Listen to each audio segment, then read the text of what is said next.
Okay. Am I live? Oh my God. What is going on? Oh, I am live.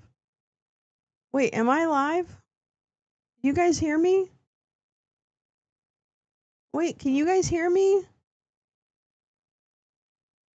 Can you hear me? Can you see me? Can you hear me? Oh my God.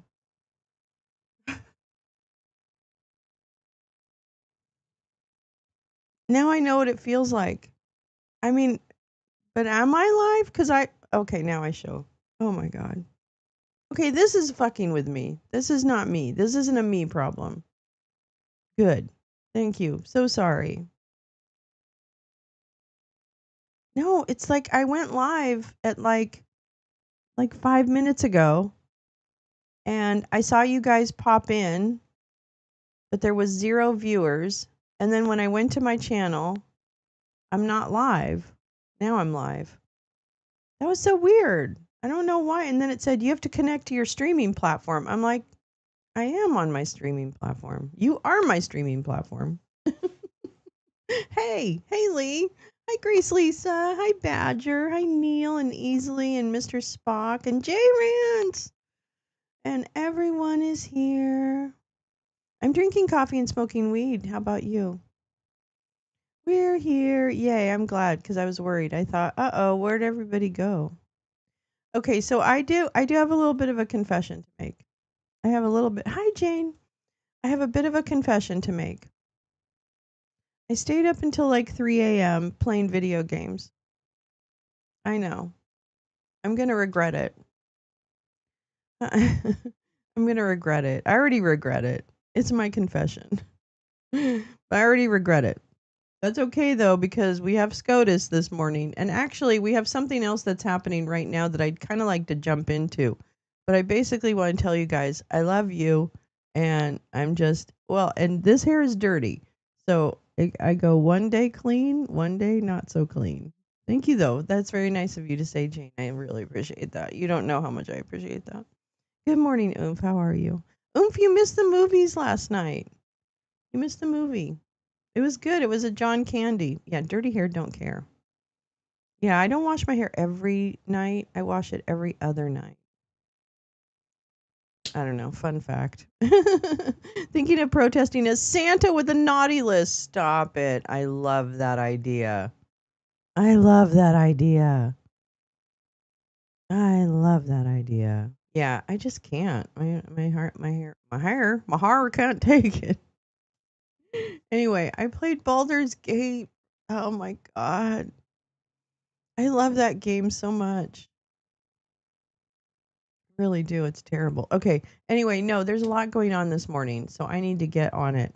Okay, first of all, I don't know what's happening, but we're going to listen to Mrs. Beasley and the do 3 Hail Marys and 6 Stations of the Cross. Um oh my god. So let's see what? I have the worst coffee. It needs Oh my god, Jane, I hate that. That's like someone coming into your house in the morning and slapping you to have bad coffee, or coffee that isn't like tasting to the level that you want it to be, you know, tasting. Anyway. Okay, so the first thing we're going to do, well, first of all, let me actually let me put in the chat the background to this case. Hello, Carrie. How are you, darling? It is so sad. I'm sad. I'm gonna cry. Um, that's the background to the case that we're gonna hear this morning. So just so you have that. And then, first of all, though, then when I was like on my little thing, I'm like, okay, blah blah blah. What's going on this morning? Then I see these 2 dipshits on my screen. Hold on. I'll show you in a minute, these dipshits.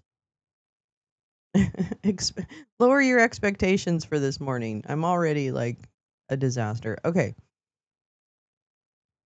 So first, They just look like they're just like, look at this pasty motherfucker. I can't even with these guys. I don't know why we can't see them in. Oh, well, there's. You know what's funny? I changed the quality of the picture, and literally they look the same. I mean, these guys basically are so milquetoast, their faces are melting. That's right. That's what's happening. That's what's happening. Their faces are actually melting off their bodies. Is that a finger? Maybe. Besant, so cool, you know. Doesn't melt. Oh God, that's terrible. Oh my Lord. Well, good morning to you too.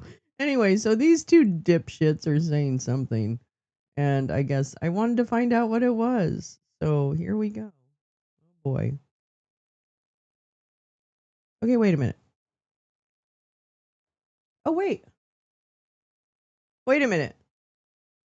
What am I listening to? Is that SCOTUS? Oh my God, it's the Supreme Court.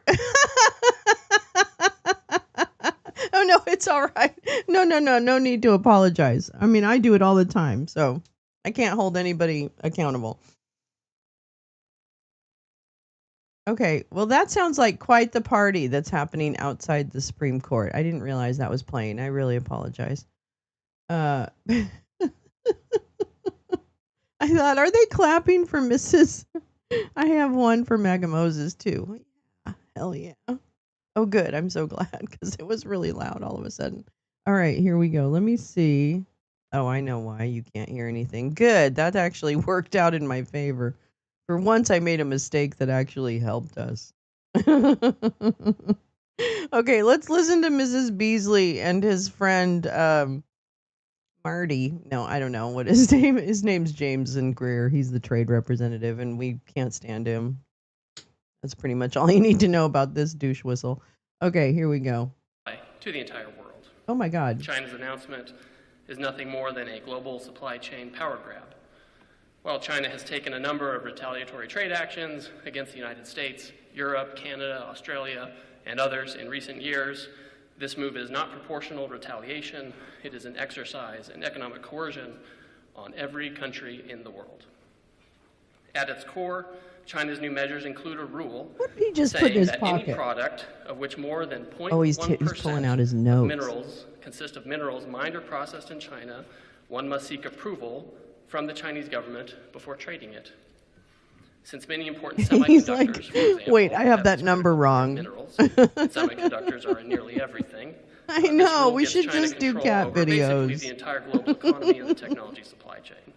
This will impact artificial intelligence systems and high-tech products. Is this about the even regular minerals? Consumer items like cars, smartphones, and potentially even household Seriously, appliances will be Lee. affected. Seriously. It will also apply Busy to many day, items pool that are closing, necessary for defense purposes. and tiling kitchen. And again, it covers the whole world. That's good stuff. For example, if a smartphone is made in Korea and sold to Australia, then the company would first need to get China's approval, since the phone contains semiconductors, which may contain rare earths sourced from China. Or if a car is built in America and sold in Mexico, you would need to seek approval from China before making the sale because of the chips in the car. Aww. Obviously, neither we nor our allies are going to go along with that kind of system. Yeah, Many they're are real suggesting mad that about China's this. action is simply posturing for leverage in negotiations with the United States. While that may be one element of China's approach, it's obvious that these controls are part of a broader plan by China to control the world's supply chains. They're mad. You guys are mad about it. To any targeted actions by the United States or its allies over the past few months. Others have suggested that the United States has violated a non-existent agreement with the Chinese regarding export controls or the implementation of measures. This is a false narrative. That's it, Carrie. They love to bully China and then cry when China bites back. There is, in fact, a published agreement between the United States and China from earlier this year that the U.S. and China would suspend tariffs of over 100% on each other. China further agreed to effectively suspend elements of its rare earths export control regime by expeditiously approving licenses for U.S. companies seeking rare earths. Both countries agreed to this pause on tariffs and rare earth measures for 90 days while we pursued further negotiations. He just seems so upset about it. Successfully for the past 6 months. Like Jamie's going to cry. And there is a published agreement about this on official U.S. government and Chinese websites. This is the Geneva Agreement. It's not a secret. It's out there. It's published. We keep our tariffs low. They keep the rare earths flowing. We have not imposed our reciprocal tariffs on the Chinese since that time, but now the Chinese have expanded. Jameson is heated. Controls. We have complied. They have not. And so in this context, this is how China has announced its new and extremely expansive controls on rare earth materials just last week. It's a clear repudiation of everything we've been working toward for the last 6 months, which was a stable tariff situation and a continued flow of rare earths. The short story is that we've had compliance and the Chinese have escalated, and they've taken this opportunity to make a pretextual claim of noncompliance or other measures to justify this. But the United States won't stand for it. We're in close communication with our allies who have expressed similar views. Very mad. And are similarly affected. The President has signaled some of the actions we are taking or may take if the Chinese implement this system of controls on the world. Mr. Secretary. Here we go. Good. Thank you, Ambassador Griff. Good. And again, thank you all for being here at Treasury today in the midst of this shutdown. Yeah. Who opened the building for you? Democrats in the Senate to be heroes. Be heroes. Break away from the hive of radicalism and do something for the American people, because we are starting to cut into muscle here. We believe that the shutdown. We had enough money to do everything. The US economy up to $15 billion a day, and this is a decision the Democrats are making. Oh. And one of the reasons that they are not being held to task is because the mainstream media is not coming at them the way they would have if the Republicans were willing to keep the government closed. It is a very simple decision. Mike Johnson passed a clean CR. Leader Thune has the clean CR. 3 Democrats have voted for it, and right here, right now, I am calling for the moderate Democrats to be heroes. Be heroes. You don't have any pull with anybody, Beasley. So with that, none. I want to say, thank you. Good morning to all of you.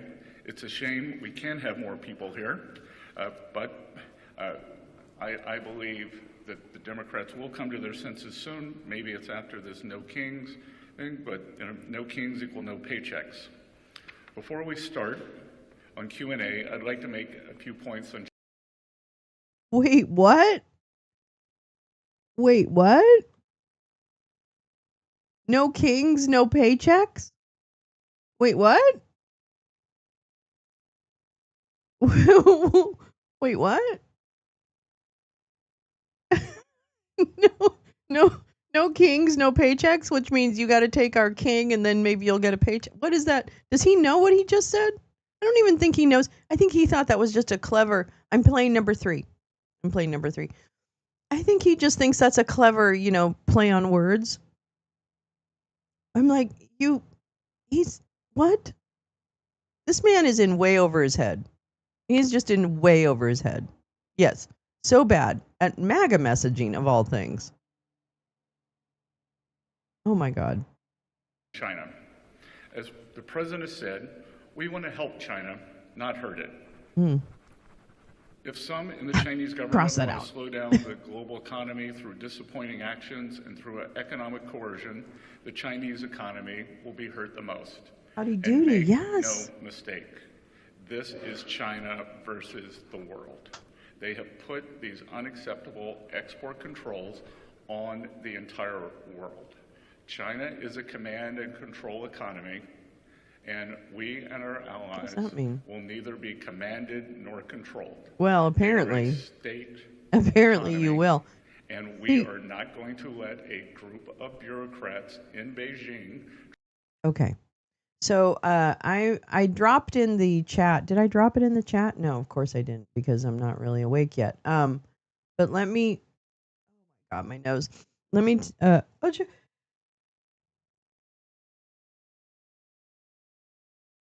Oh, I just sneezed.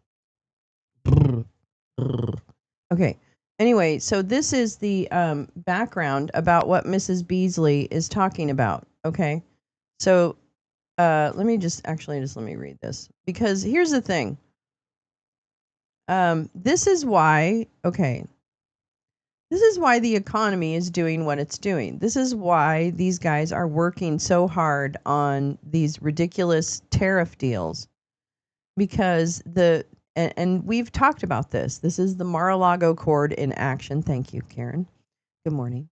This is the Mar-a-Lago Accord in action, something developed by one of Trump's main economic advisors, in fact, the chief of his economic advisors, and now a Fed governor, because the Fed governor who resigned, their place is being taken by Stephen Mirren, who we know very well at the lounge as the dude who wrote the Mar-a-Lago Accord. Well, what was in the Mar-a-Lago Accord, Lolo? Well, let me tell you. It was really, at the end of the day, about extortion. And it was a new approach to trade where you would basically go to all of your trading partners. Let me see if you've heard this song before. You would go to all your trading partners and you would say, guess what? I'm going to have thousands of % tariffs on you guys because you guys send us too many things. You send us too many things and we want to build our own things, but we don't have any way to build all of our own things. But that doesn't matter. We're just going to go ahead and extort you now, because what we really want, what we really, really want, yeah, we want the tariff money. Absolutely. More money, less problems for them. But what we really want is access to your natural resources. So you'll notice if you look at all the little trade conversation reporting and what happens in these conversations, more often than not, there's some kind of natural resource involved in the negotiations. And so the goal of this administration is also to control as much of the rare earth minerals as possible to fuel our small nuclear reactors and other things that are going to fuel our AI development, crypto mining, other things such as that, the surveillance network, all of those things, right? And it is about command and control. He's right about that, but it's his command and control that he's really worried about. So that is what all of this is about. And so none of this is by mistake. And at the end of the day, what the U.S. is doing is really just extorting resources from countries for the trade of protection. Because another part of the Mar-a-Lago Accord actually specifically talks about security guarantees and other things that are involved in trade of all things.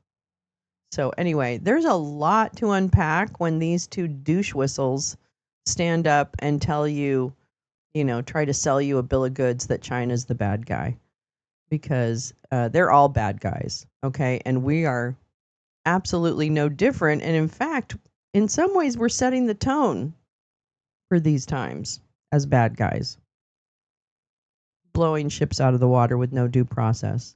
We've had no evidence about what's happened with those ships in the Caribbean. All right. Anyway, so just to give an aside for people who may not be familiar with what we've talked about in the lounge ad nauseum, but it's the Mar-a-Lago Accord. Try to manage the global supply chains. As Ambassador Like we are. said, we had a document and an agreement in Geneva, and magnets were flowing quite well. Some U.S. auto companies have called us in the past week and said that there had been a slowdown in magnets. So when we asked the Chinese about this, they said, oh, it probably had something to do with the holiday. Had something to do with the holiday. So they can't be trusted with the global supply chain. Had something to do with the holiday. Moreover, this should be a clear sign to our allies that we must work together and work together. He is upset. Hi, Peace There Love. will be series of meetings this week. Upset. World Bank IMF week, and we are all aligned. He's absolutely Not only is beside China himself. fueling Russia's war, but China's actions have once again demonstrated the risk of being dependent on them on rare earths, and for that matter, anything. If China wants to be an unreliable partner to the world, then the world will have to decouple. The world does not want to decouple. We want to de-risk. But signals like this are signs of decoupling, which we don't believe China wants. And again, we do not want to decouple. Okay, listen. Let me put it in words you might be able to understand, Mrs. Beasley. You don't hold the cards. You're not holding the cards. You have no cards. Does that make sense to you, Mrs. Beasley? Have you heard that before? Huh? Have you? Yeah, because your boss said it to Zelensky. And now we're saying it to you and to him about China. So sorry, you don't hold the cards. So there. We should work together to de-risk and diversify our supply chains away from China as quickly as possible. China says that these rare earths we're going to have a war with China. Military materials. God damn it. And that they want to maintain peace in the world.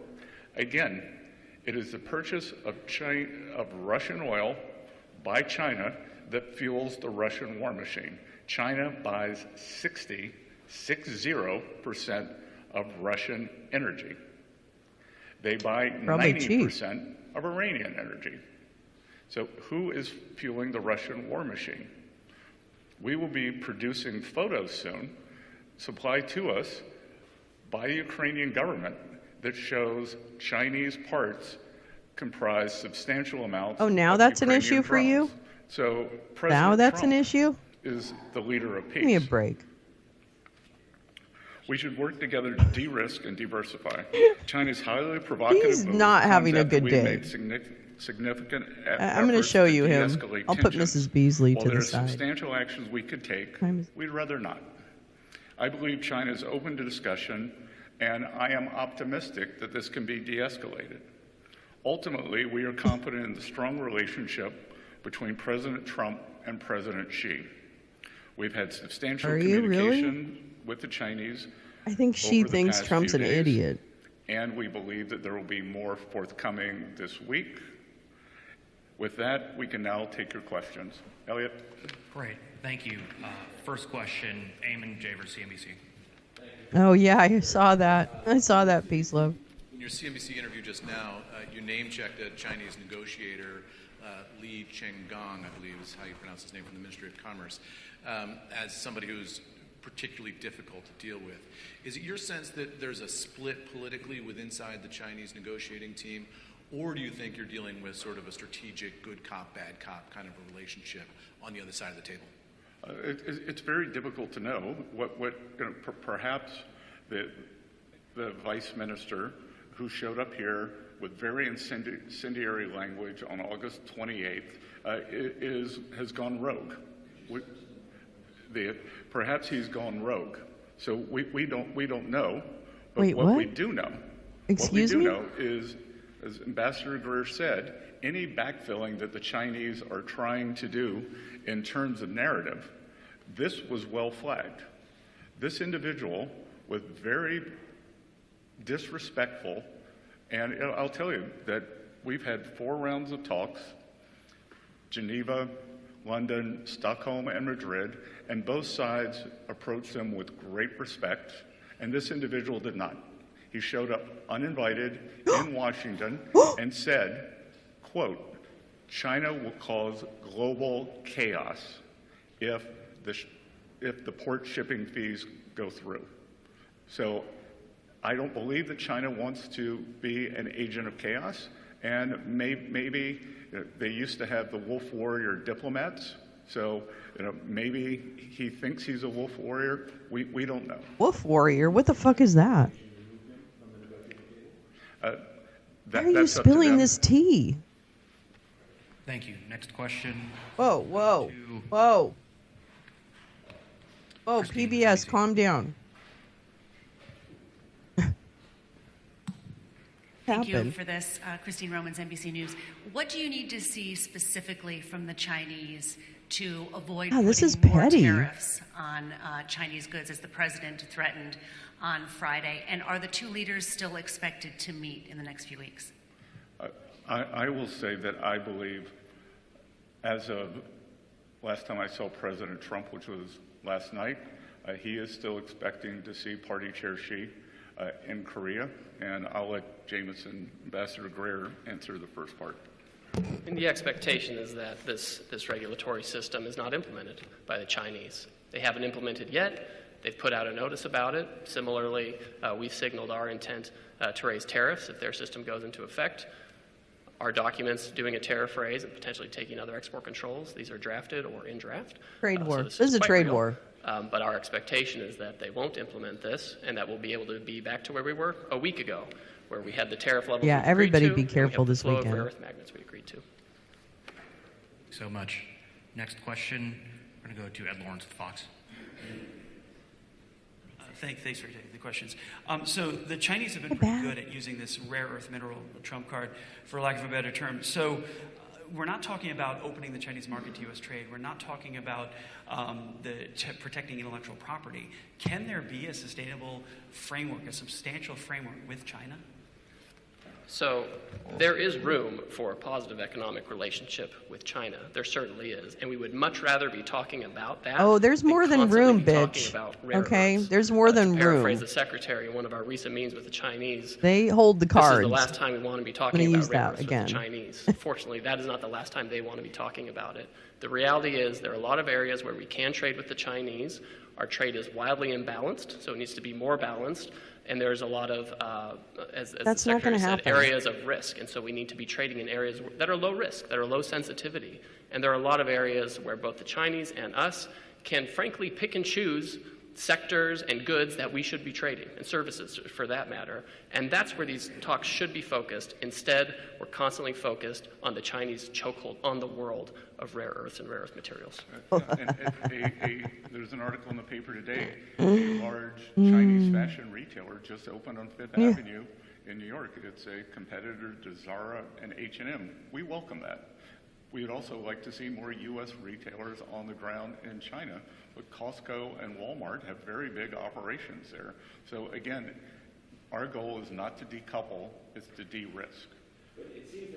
For who? De-risk for who? It seems that China's not phased by our tariffs. Yeah. What levers then do we have left? Yeah. I can guarantee you, when we were in Geneva and the tariffs were 145%, they were phased. No, they're not. They're holding your balls in their hands. They're literally holding your balls, Mrs. Beasley. Okay? Nobody is phased. China is not phased. I can guarantee you that. China is not phased. We are insignificant. And to compare and try and find trade balance between these two countries is never going to happen. Just by sheer volume.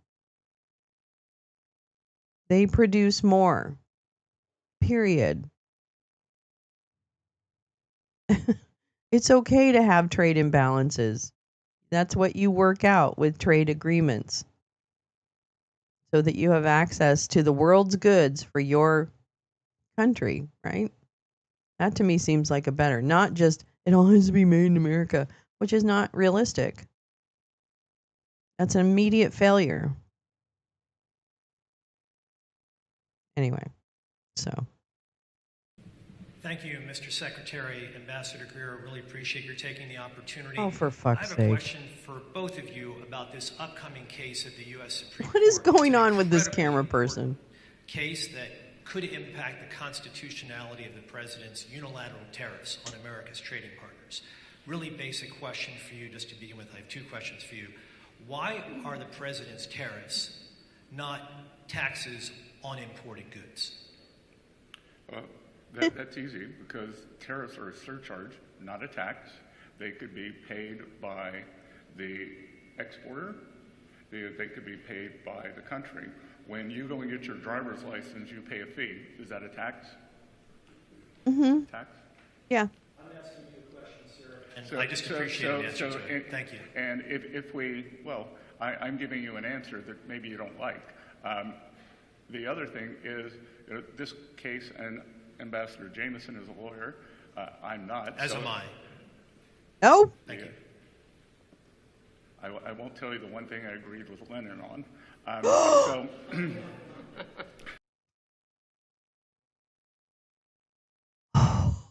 Lenin said, kill all the lawyers. Wow. These guys are really, really in a corner. Really, really in a corner. I don't think they're having a very good day. I don't think they're having a very good day. I think Scott Bessent has been pushed to the limit. This is as emotional as I have seen Scott Bessent since he started in this clown car. Yeah, Lee is our tariff representative. She knows trade. She works in that world. What he just said is not how it works. Yeah, the country can't pay. Okay, a company will always be the payer. All right, and then they'll pass along that increased cost to us. And in fact, as we've seen, and as can historically be proven, when tariffs are raised in any one market, it is very frequent that you see non-tariffed goods also raise their prices because it's death by 1,000 cunts. Okay? So yes, it is a tax. And guess what? When you pay fees and shit like that, yeah, the impact of that is a tax. The impact of an annual payment to the government is a tax. Or, a timed payment to the government, a licensing fee. That's basically operating like a fucking tax. Oh, I will. Hegseth hates lawyers too. Oh, no. Okay, we're going to get to those. All right. Oh, wait. And then we've got, oh my God, everything's happening all at once. Okay, we'll go to this and then we'll start the frickin' SCOTUS case. Hold on. That's not funny. I think that we see with this Chinese provocation why it is very important for the president to have emergency powers to implement tariffs, because he needs to be able to use this to push back against Chinese overreach against the world. But you haven't. So, if it was not clear to anyone on the court before last week that the president needs emergency powers to protect the American people and the American economy, then it should be What's he talking about? Clear now. Okay, let me also say this. Okay. Chinese provocation. Give me a break.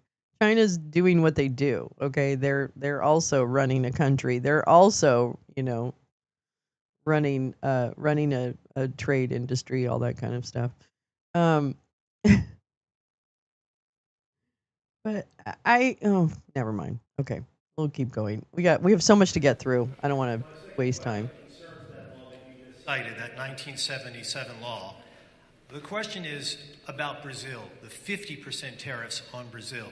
Can you explain why they are being hit with 50% tariffs and why it falls under the umbrella of the International Emergency Economic Powers Act?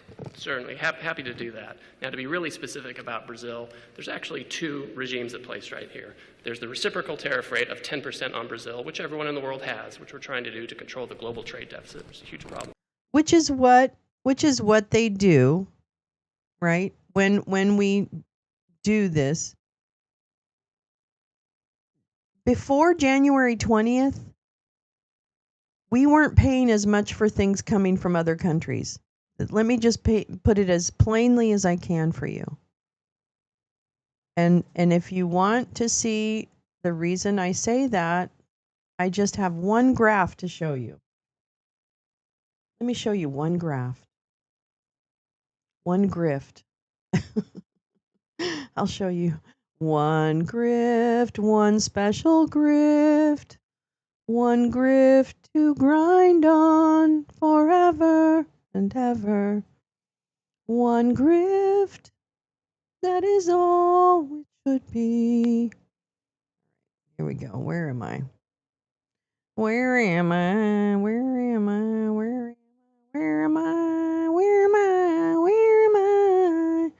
Yeah. Where's my CPI? Where is my CPI? Wait, what did I look at yesterday? God damn it. Do do do. Do do. Do do do. Oh, here we go. Sorry.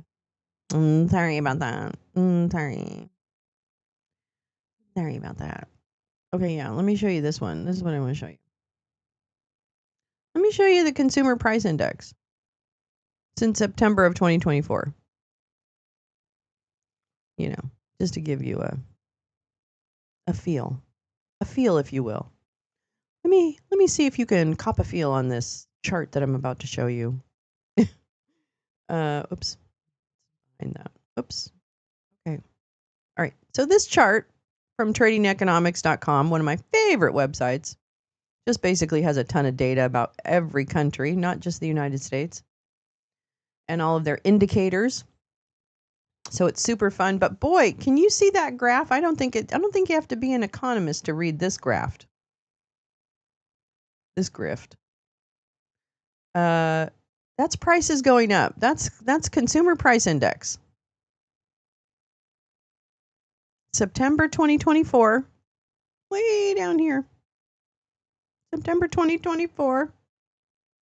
Right here. 2025. August. So you see, folks, they're lying to you. They lie to you. Anyway. For us. Then on top of that, there's a 40% tariff on Brazil. And that's under we weren't paying any of those before January. And this is related to extreme concerns with rule of law, censorship, and human rights in Brazil, where a Brazilian judge has taken it upon himself. This is about Bolsonaro getting convicted of fraud and trying to cause an insurrection. That's what this is.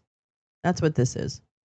This is about Bolsonaro, who Dump probably needs Bolsonaro to be quiet, because if you remember a couple of years ago, Bolsonaro and his son were very much a part of CPAC, so they're very ingrained in that world, number one. And I'm just going to guess that Jason Miller, when he went down to, like Central America and stuff like that, I don't know. I have a feeling that we have I think we have some skeletons in our Brazilian closet. I think we have a Brazilian butt lift ghost skeleton in our closet. So, yeah, they're Bolsonaro tariffs, which is not right. We're getting back into the business of regime change, or we're just putting it out there now. To manage the flow of information, rule of law with respect to political opponents in Brazil, and so bullshit. When it's called rule of law, that's what it's called. Citizens who were in Brazil. Correct. Now, the Treasury Department has often used IEPA, which is the shorthand for the law you're talking about, to impose sanctions, which will cut off countries or companies or persons entirely from the U.S. financial system and cut off trade entirely. If the president can cut off trade entirely, he can certainly impose a tariff, which is a lesser measure than a full sanction. Next question from James with Newsmax. Newsmax. What color is your underwear? James Rosen with Newsmax. Thank you both for doing this. I have two questions for the Secretary. One of them I'll leave for a second, slightly historical nature, and you are a historian. First, you mentioned in your opening remarks, quite apart from the expansion of the export controls, that China is singularly responsible for propping up the Russian war machine in Ukraine. Singularly? We also know about the outsized Chinese role in the manufacture of the precursors for the fentanyl that is killing an estimated 100,000 Americans a year. Is it, though? So quite apart from maybe. the export control I don't think so, though. Slice of this, should not Beijing feel the full weight of American punishment just for those two other aspects, the fentanyl and the propping up of the war machine? And then one historical question. Great. So a couple of things. The U.S., President Trump has instructed the ambassador and myself to tell our European allies. 76,282 fentanyl-involved deaths in 2023. That's the latest data. In fact, oh my gosh, listen to this, you guys. Oh my Lord. Oh my Lanta. National Center for Health Statistics from the CDC. Just the CDC, that's all. So the CDC seems to disagree with Secretary Beasley. For immediate release May 14th, 2025, this is how they lie to you, by the way. So we're just going to make sure we keep pointing out ad nauseum how much they're lying to you and us. Although we see them lying, some of you in the audience may not catch on to that line right away. Provisional data from the CDC's National Center for Health Statistics indicate that there were an estimated 80,391 drug overdose deaths in the United States during 2024.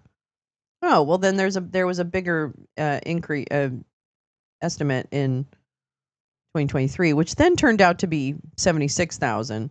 So they had forecast a decrease of 27% of fentanyl deaths between 2023 and 2024. Now it turns out when we look at the 2023 deaths, I believe they're about 80,000. So they actually probably stayed about the same. So let's see. Oh, the new data. Here we go. Oh, forgive me. I misread it.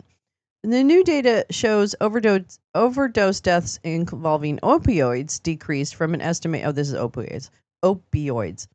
Estimated 83,000 in 2023 to 54,000 in 2024. That decreased. Now fentanyl, okay, that went. Well, actually, yeah. So hey. I don't know. Trump's CDC seems to be reporting that deaths had been going down over the last couple of years. I'm a little confused about why that's certainly it's an issue. I don't want anyone to die from an overdose. But yeah. Oh, I guess it's not really very well staffed, actually. That we would be in favor of whether you want to call it a Russian oil tariff on China or a Ukrainian victory tariff on China. But our European allies. The obsession with pretty words that this administration has, the obsession with trying to call something and make it clever is really painful. Max, hey Max, Besant, this weekend, which is going to be the farthest left, the hardest core, the most unhinged in the Democratic Party. Is that what he said? Those hardcore 75-year-old retired school teachers, I know. I usually do see quite a few boomers out there. Quite a few frustrated old hippies. Yeah, I know. And I'm sorry, there's going to be more inflatables too. Get ready. Because I think everybody's caught on to the inflatable thing. So it's like, get ready. Because in your town, you will probably have at least one person in an inflatable suit. And if you don't, it should be you. Have to be willing to fall in. The hardcore. During a government shutdown, when we can't get the hardcores senators across the line, but 85 U.S. senators are willing to give President Trump the authority to put up to 500% tariffs on China for the purchase of Russian oil. We are told that the European Parliament will not pass a similar measure. So all I hear from the Europeans is that Putin is coming to Warsaw. There are very few things in life I'm sure about. I'm sure he's not coming to Boston. So we will respond if... Okay, so what he just said there, is that he doesn't give a shit if the Russians invade Poland. That's what he just said. I can't emphasize enough. What he just said was, it doesn't matter. Who gives a shit if they invade Poland? We have a big, beautiful ocean between us and Boston and Moscow.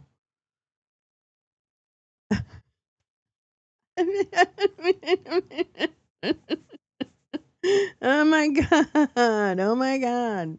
Okay. I think we should probably end this, although I do need to watch the end of this. Because we have so much to do. It's terrible.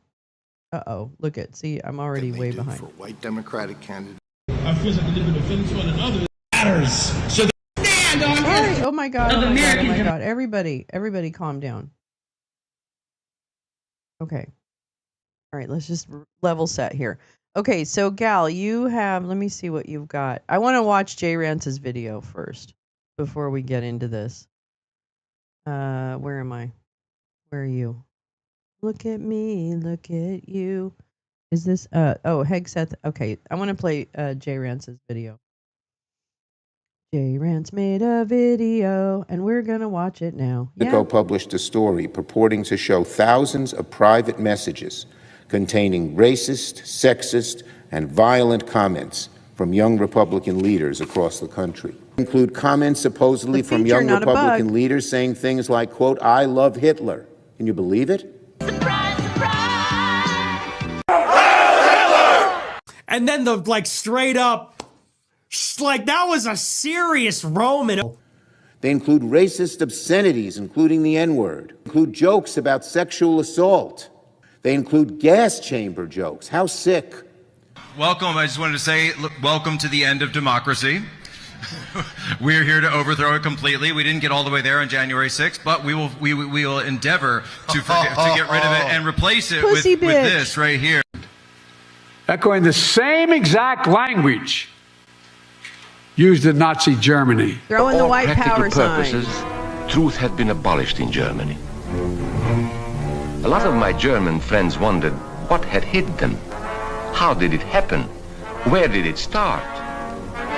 It started right here. And this was where it could have been stopped. If those people had stood together, if they had protected each other, they could have resisted the Nazi threat.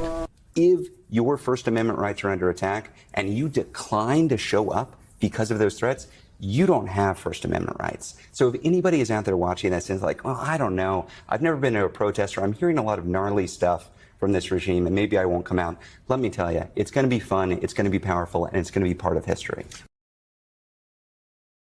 Politico published a story purporting. That is very good, Jay. Oh my God. That's a super cut. I love it. You're so good at what you do. I love my friends. My friends are so talented. That was excellent, Jay.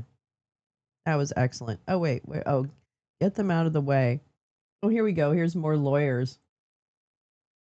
How the Pentagon sideline lawyers. Get them out of. Hegseth. Oh, this is right. Yes. Hegseth has made other moves beyond the firings to significantly change the role and responsibilities of military lawyers. He reduced the rank requirement for the top uniform military legal post from 3 stars to 2 stars for admirals and generals, effectively relegating them to second-tier legal advisors, the former senior defense official said. And he plans to transfer up to 600 JAGs to the Justice Department to serve as immigration judges, removing them from the military justice system altogether. Defense officials familiar with the planning said. DoD spokesperson Sean Parnell, which saying those things together always makes my head explode. Said Sean Parnell said last month at the request of the Department of Justice, the Department of War now is identifying qualified judge advocates and civilian attorneys for details to serve as temporary immigration judges. Wow.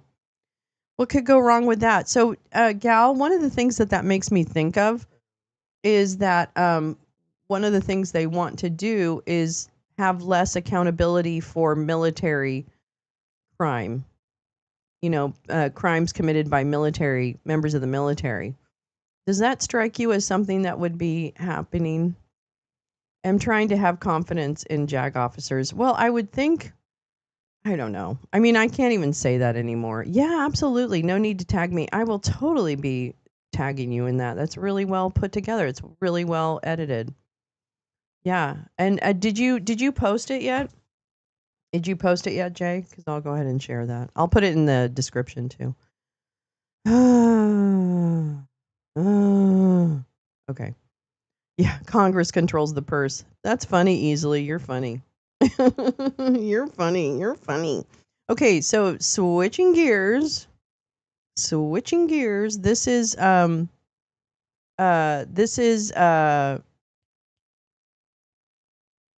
this case.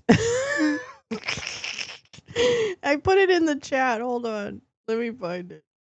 Okay, it's all right, so this is gerrymandering, actually. This is a very important case. You can't really read it, but I'll read it for you. The case involves a challenge to Louisiana's congressional redistricting map, specifically focusing on District 6, alleging that the map is an impermissible racial gerrymander. The map was created in response to a previous lawsuit, Robinson v. Ardoin, where plaintiffs argued that the prior map violated Section 2 of the Voting Rights Act by diluting minority votes. To address these issues, the Louisiana legislature adopted a new map, Senate Bill 8, that included a second majority black district. However, the plaintiffs in this case claimed that the new map violated the Equal Protection Clause of the 14th Amendment by prioritizing race in its creation. A 3-judge panel concluded that District 6 of the new map did indeed violate the Equal Protection Clause, leading the court to issue an injunction against using this map in future elections. That is what this case that we're about to listen to is, and here we go. There we go. No. It'll start soon. We will hear argument first this morning in Case 24-109, Louisiana versus Callais, and the consolidated case. Ms. Nelson. Thank you, Mr. Chief Justice, and may it please the court. A mere 2 years ago, in Allen versus Milligan, a case nearly identical to Robinson, this court noted that under certain circumstances, it has authorized race-based districting to remedy state districting maps that violate Section 2. Louisiana affirmed findings that, 6 appellate judges affirmed findings that Louisiana, in the face of extreme racially polarized voting, packed and cracked black voters, and it rejected 7 non-dilutive maps in favor of one that would give its 58% declining white electorate entrenched control over 83% of the congressional districts. Louisiana's creation of a district to remedy that discrimination and to ensure that black Louisianans have an equal opportunity to participate in the process is constitutional. Precedent from Brooks to Milligan, from Ex parte Virginia to SFFA confirm that. And 3 facts guard against indefinite use of race. First, not all Section 2 remedies center race. Second, when racialized politics and residential segregation wane, so will the ability to satisfy jingles.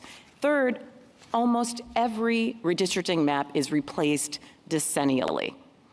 My opponent's late-breaking and recordless facial and as-applied challenges seek a staggering reversal of precedent that would throw maps across the country into chaos.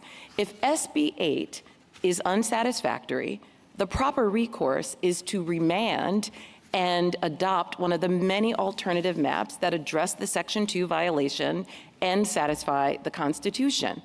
As this court noted in Milligan, Congress is undoubtedly aware of Section 2 precedent and can change it if it likes, but unless and until it does, statutory stare decisis counsels staying the course. I welcome your questions. Counsel, what was the finding or the holding in Robinson, and what role does it play in the SB 8 map creation? The finding in Robinson was that there was a likelihood of succeeding in a Section 2 claim proving that the state of Louisiana violated Section 2 by packing and cracking black voters. So there was a Section 2 liability finding under a preliminary injunction, and there was an ordering of a new map to be drawn. What is the status of that case now? Robinson is concluded, and there's now, as we know, the challenge in Callais that suggests that their map that was created out of Robinson, SB 8, is a racial gerrymander, and that's why we're here today. So SB 8 was the remedy for the Robinson case. I thought that was a preliminary injunction.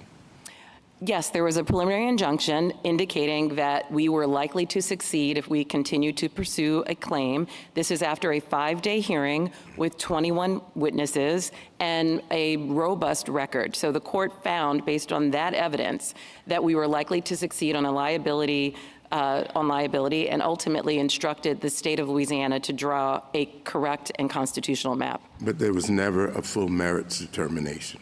That's correct. SB 8 was entirely separate, though, from that litigation. Why does Thomas get to ask questions first? It was in response to the court's order. Why does Clarence Thomas get to go first all the time? An opportunity district and a second map that would cure the Section 2 violation. But did the court order this particular map? No, the court gave the state of Louisiana an opportunity, as this court has suggested it do. It gave it broad discretion, gave it wide latitude to create a map that it felt was satisfactory, and ultimately that is the map that was in effect and elected a congressional delegation in 2022. Counsel, you began with Allen against Milligan. That case, of course, took the existing precedent as a given and considered Alabama's application of its approach to the evidence and all that under that precedent. Is that your understanding as well? That's correct. In fact, the case was stayed because this court held that case in abeyance until it decided Milligan, because it understood Milligan to be important to understanding the case in Robinson. But it was a case in which we were considering Alabama's particular challenge based on its what turned out to be an improper evidentiary showing. I'm sorry. In other words, we were looking at Alabama's suggestion that how to apply its body of evidence or which evidentiary considerations we should take into account under the existing precedent. That's correct. Thank you. But I would ask you to just expound a little bit on why you think then that Allen versus Milligan is relevant, or the fact that we held or what we held in that case is relevant to what we're doing here today. Allen versus Milligan is a nearly identical case. There was a similar challenge where we won on a preliminary injunction that there was a Section 2 violation because the state of Alabama in that case cracked and packed the black community, cracked the black belt. And ultimately, this court found that that was a clear violation of Section 2. Similarly, what we have in Louisiana is a circumstance where Louisiana was constructing a map and had a single district that could elect a preferred black candidate and had an opportunity to draw a second district based on the size and geography of its black population, and chose not to do so in the face of 7 illustrative maps that made clear that they were not dilutive. And what we in part were considering in the context of Milligan was whether or not to change the Section 2 criteria, the Jingles criteria. Is that your understanding? That's right. The state of Alabama and we chose not to.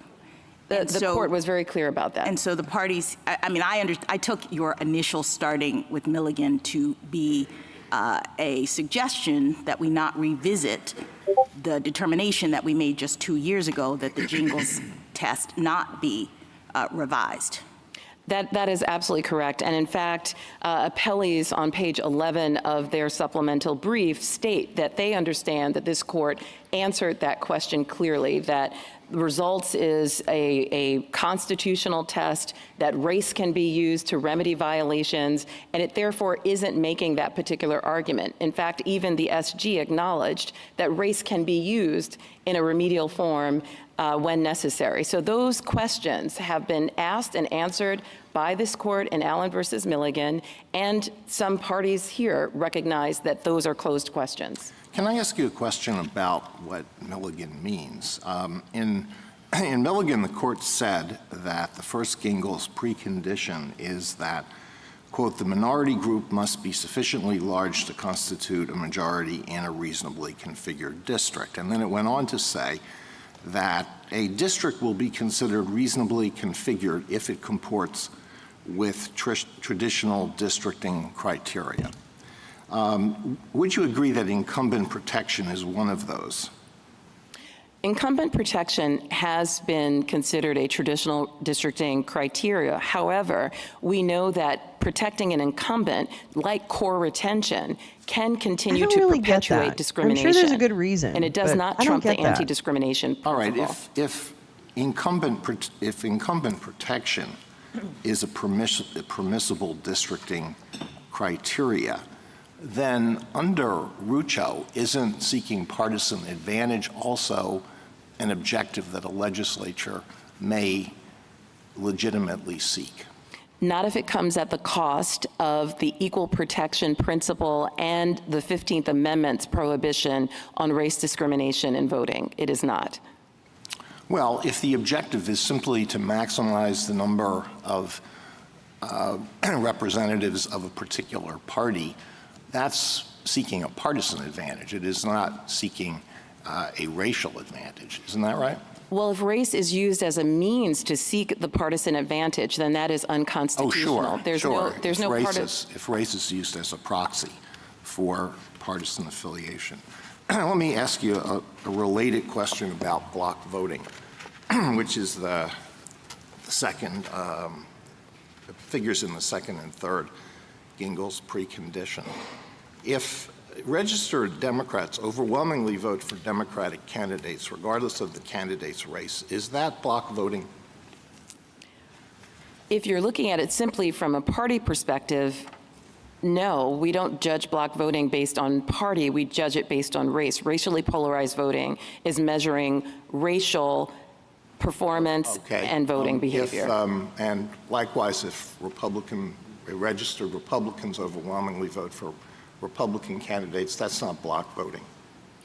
That's not how we measure voting. We measure voting based on race for purposes of Section 2 because the Constitution forbids race discrimination in voting, not party discrimination. All right, so if it happens to be that people of one race or another race overwhelmingly prefer one of the political parties, does that transform the situation into racial voting, or is it still just partisan voting? No, you look at how different races of voters vote and whether they vote in a way that is polarized.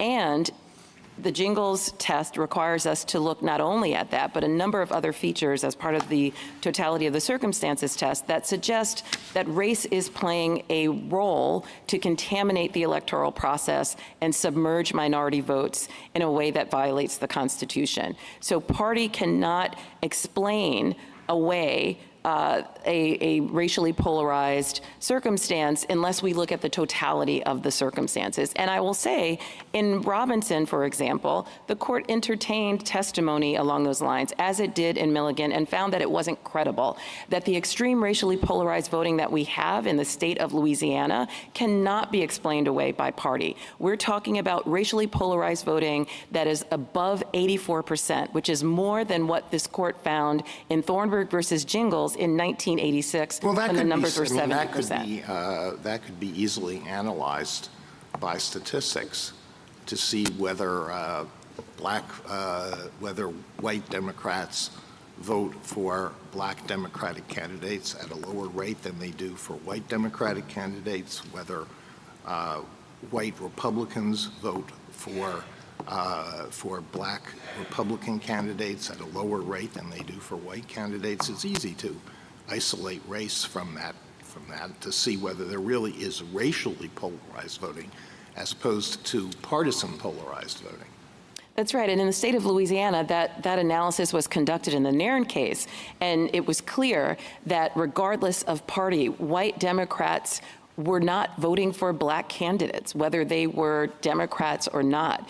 And we know that there is such a significant chasm between how black and white voters vote in Louisiana that there's no question that even if there is some correlation between race and party, that race is the driving factor.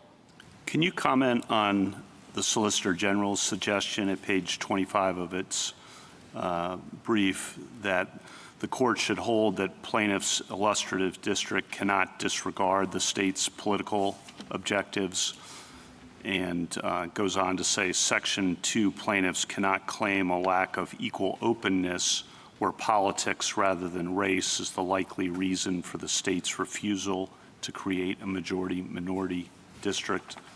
Yes, that suggestion would swallow Section 2 whole. As I said, party cannot trump the responsibility of states to ensure that all voters have an equally open electoral process. The fact that black voters may correlate with voting Democrat or white voters may correlate with voting Republican does not deny the fact that there is racially polarized voting, and the totality of the circumstances, including the inability to elect black candidates in Louisiana on a statewide basis for a number of offices. There's never been a black person in Louisiana elected statewide, is additional indicia that race is playing an outsized role in the electoral process in Louisiana.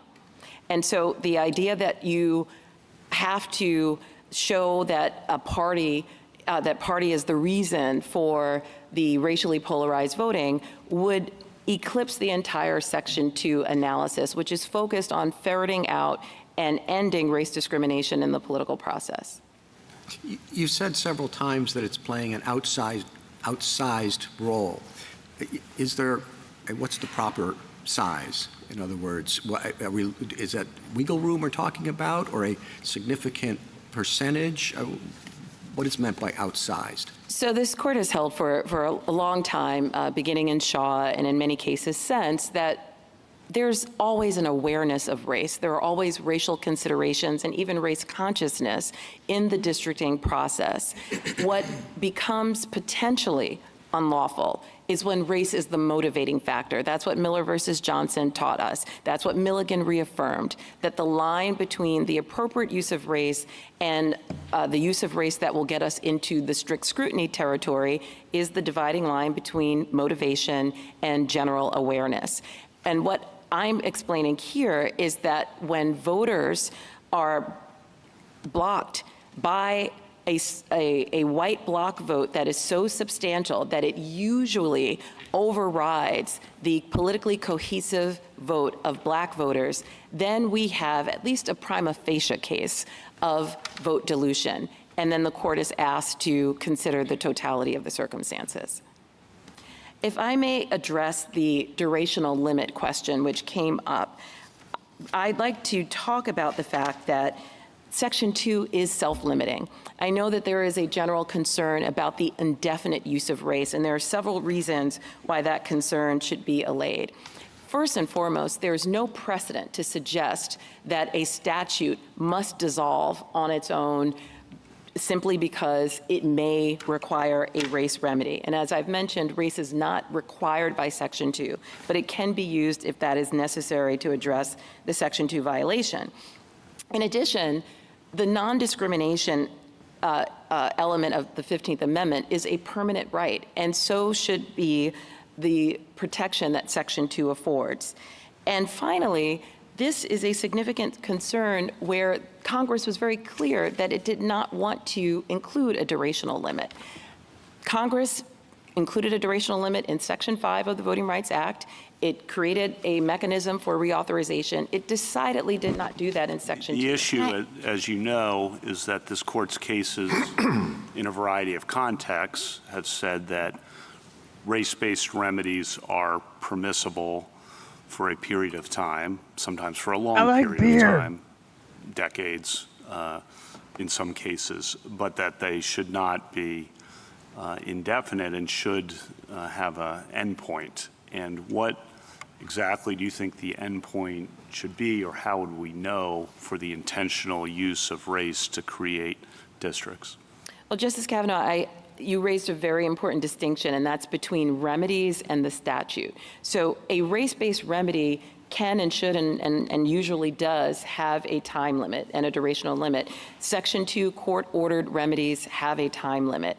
And so that is something that is grounded in our case law. What is not grounded in case law is the idea that an entire statute should somehow dissolve simply because race may be an element of the remedy.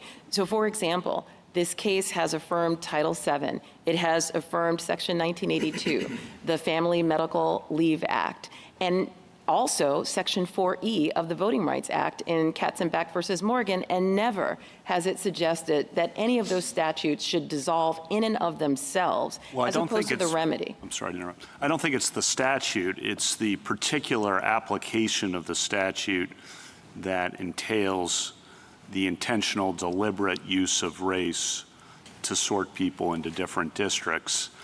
That particular aspect, I'm guessing, I'm asking what you think the time limit on that should be, or there really shouldn't be a time limit. I think you might be saying there shouldn't be a time limit unless Congress chooses one. I am saying that. I'm saying there should not be a time limit, but I also think it's critical to emphasize that Section 2 does not require a race-based remedy in all circumstances. Is that because, can I ask, is that, I just wanted to follow up on Justice Kavanaugh's question. What if this is an exercise of Congress's enforcement power? If we're looking at the City of Bernie test and we're saying it has to be congruent and proportional, would that affect your answer to Justice Kavanaugh's question, that if it's going above and beyond what the 15th Amendment requires of its own force, but Congress has actually chosen the Voting Rights Act as a remedy, does that affect the question of whether it can go on indefinitely or not, that at some point it becomes not congruent and proportional? No, I don't think it does. First, Bernie should not apply to Section 2. Just assuming that it my does. Question is. Sure, assuming that it does. As you know, in Bernie, this court held up the Voting Rights Act as the paradigmatic example of congruence and proportionality. The fact that the Voting Rights Act at times may require a race-based remedy does not change the fact that Congress, with its enlarged powers as defined by Ex parte Virginia and the line of cases forward, can address conduct that is beyond what the 15th Amendment addresses. It doesn't need to simply parrot the 15th Amendment. It can address conduct that is even considered constitutional in order to ensure that race discrimination in voting does not go undetected, uncorrected, or undeterred, in the words of the Senate report supporting the 1982 Nelson, I guess I amendments. wonder if it would be helpful, at least as I'm thinking about it, because I think this is a very important question. To understand, I think that you're saying that Section 2 is not a remedy in and of itself. It is the mechanism by which the law determines whether a remedy is necessary.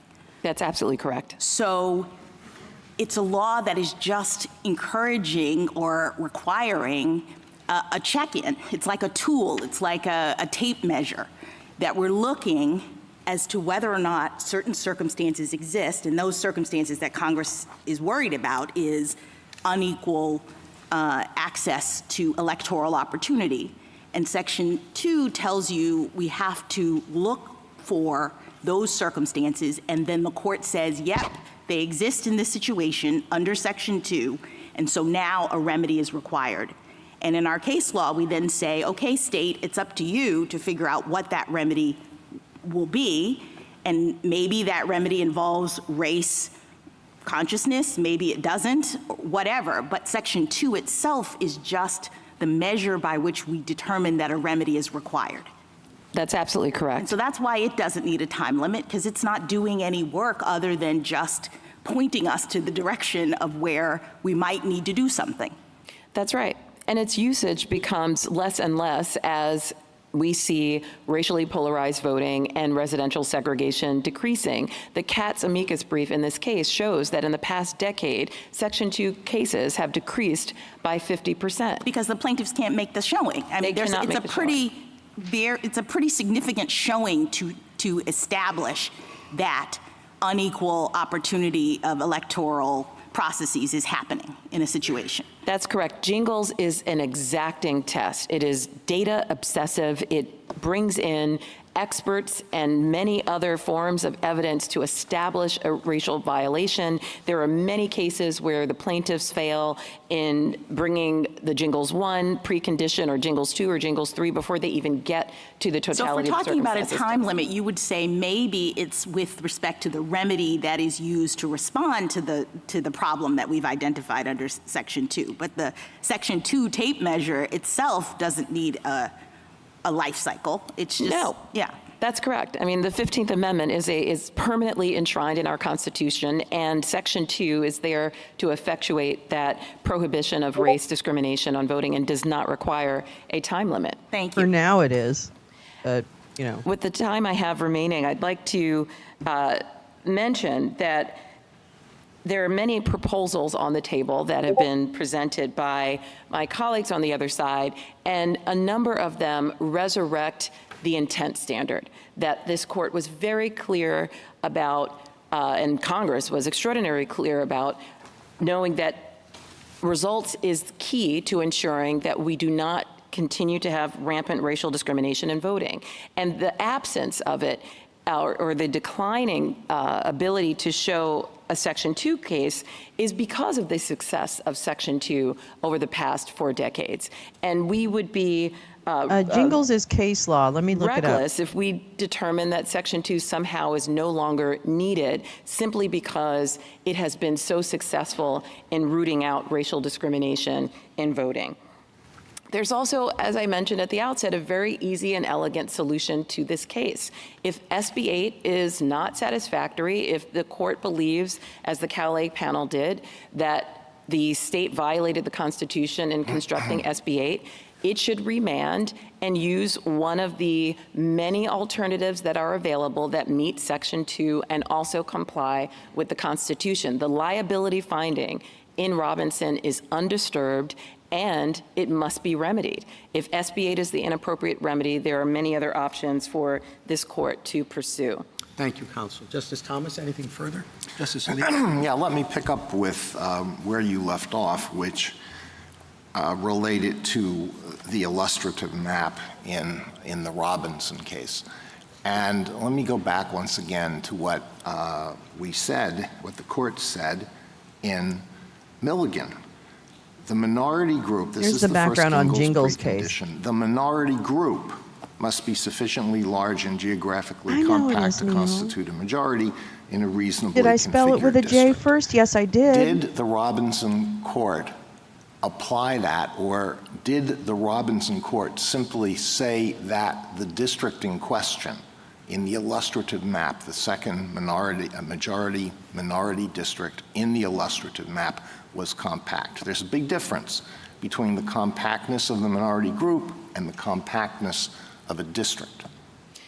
All of the 7 illustrative maps that we presented to the Robinson court were geographically compact. They met every traditional redistricting criteria. They even beat the state's maps on the very criteria that the state set forth that it was pursuing in the redistricting process. Well, that wasn't my question. My question was, did the Robinson court find that the minority group was compact as opposed to the district being compact? Yes, it's a very serious. Yes, it did. I believe it didn't, and nor did the Fifth Circuit on appeal in that. And there's a big difference, and there's a serious question about whether the black population within the district in question in the illustrative map was geographically compact. You have people from a rural area in the northwest part of the state, and you have people from an urban area many miles away, combined in a district just for the purpose of getting over the 50% BVAP. So, Justice Alito, you might be referring to SB 8 as opposed to the illustrative maps. No, I'm referring to the illustrative map, although the same may be said about SB 8. But I'm referring to the illustrative map. Well, we don't need to argue about what was done in the case, but it's my firm recollection that what the district court did and what the Fifth Circuit did on appeal was not to apply the correct standard under Milligan. Thank you. Justice Sotomayor? Counsel, I would note that the state's maps joined people in districts from the far north all the way down and across the state. That's correct. The map that it put into effect. So the district wasn't compact, and neither were the interests necessarily compact, except that they were white voters, correct, and Republican. Correct. All right. Now, you have not addressed the issues of the unconstitutionality, which is what this re-argument was about. Justice Barrett mentioned congruence and proportionality.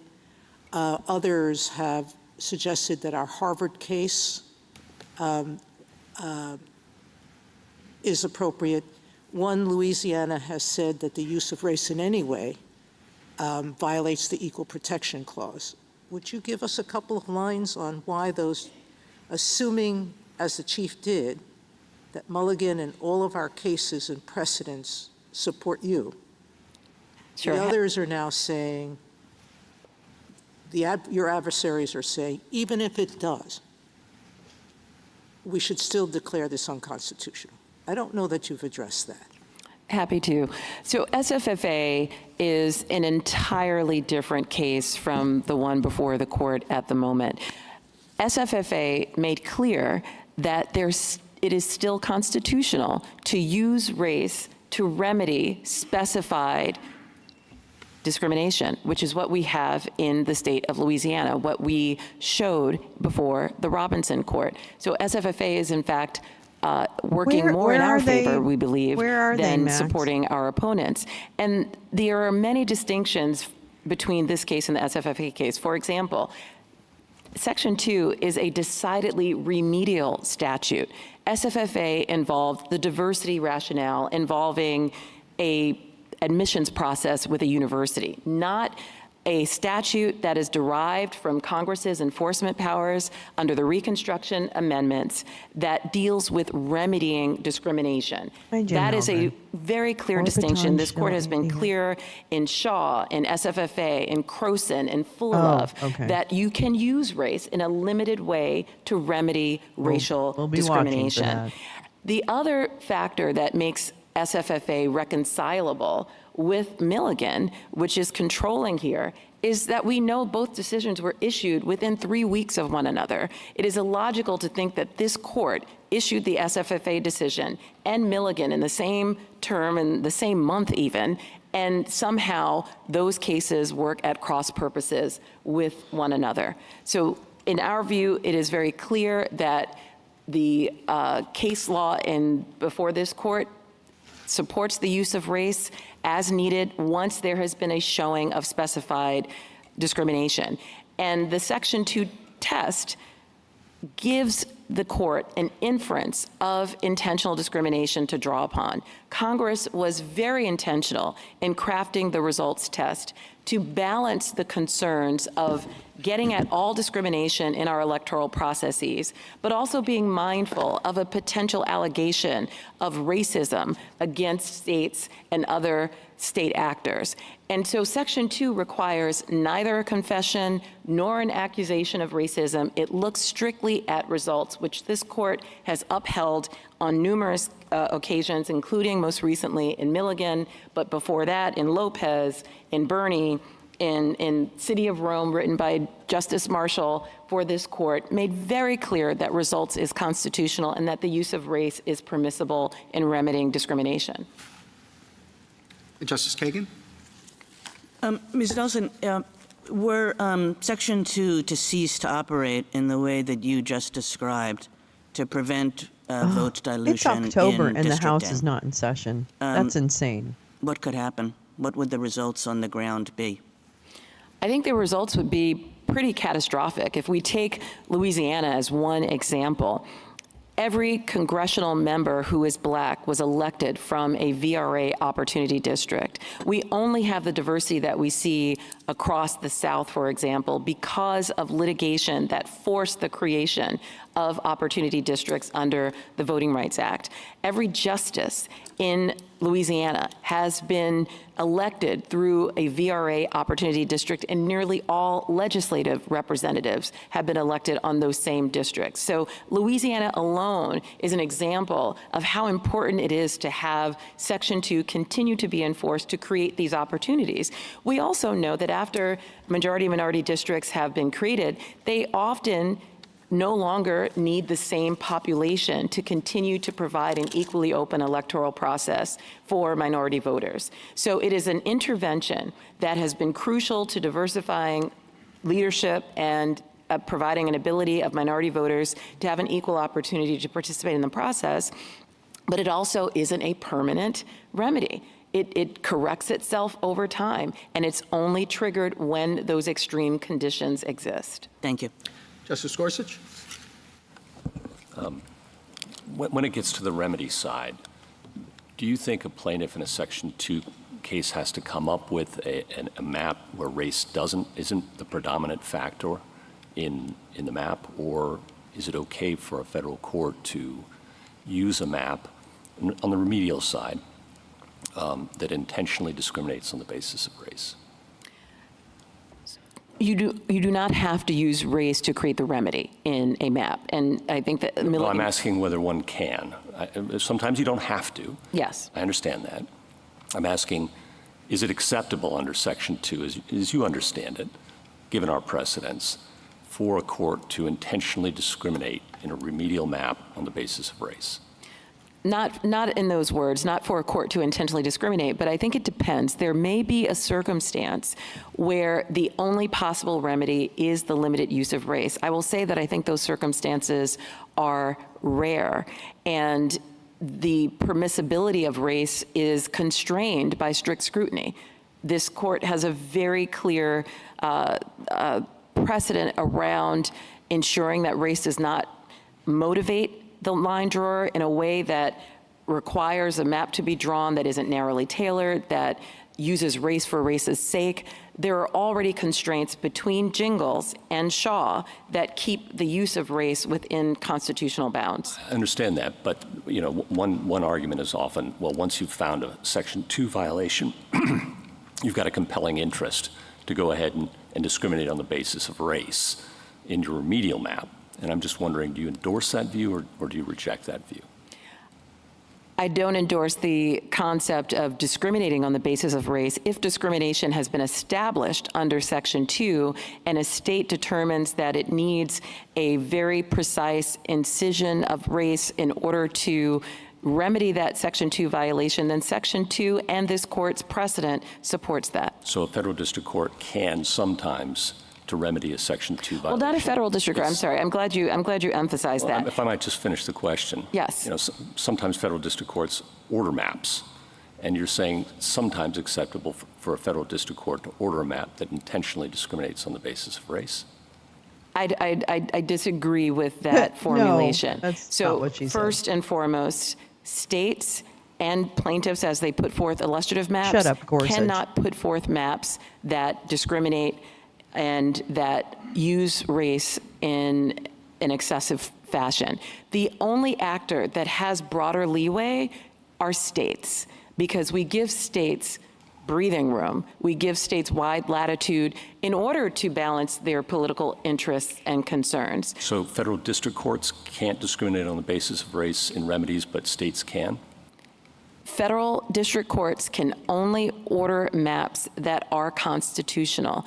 And again, the constitutional boundaries are between Jingles and Shaw, which sometimes you permits said states race. have more breathing room. So do they have the breathing room to intentionally discriminate on the basis of race? They don't have breathing room to intentionally discriminate on the basis of race. They have breathing room to use race to remedy their own discrimination. Okay, thank you. Justice Kavanaugh? Yeah, dipshit. You just wasted 5 minutes with a stupid argument. Your answer is that they can intentionally use race in those circumstances, correct? The federal district court. Oh, I guess we're sticking with that if one. If needed. And there are often a wide range of possibilities and alternatives that don't require that. And then I think you said so long as it's not excessive, and you mentioned strict scrutiny as well, correct? Correct. But part of strict scrutiny, again, is the temporal limit. That's been part of strict scrutiny for a long time. And I think your answers earlier to that, to me, and when you were talking with Justice Jackson, were, well, Congress, defer to Congress. But when we're applying the Equal Protection Clause, or as Justice Barrett said, the 15th Amendment, congruent in proportionality, or 14th Amendment,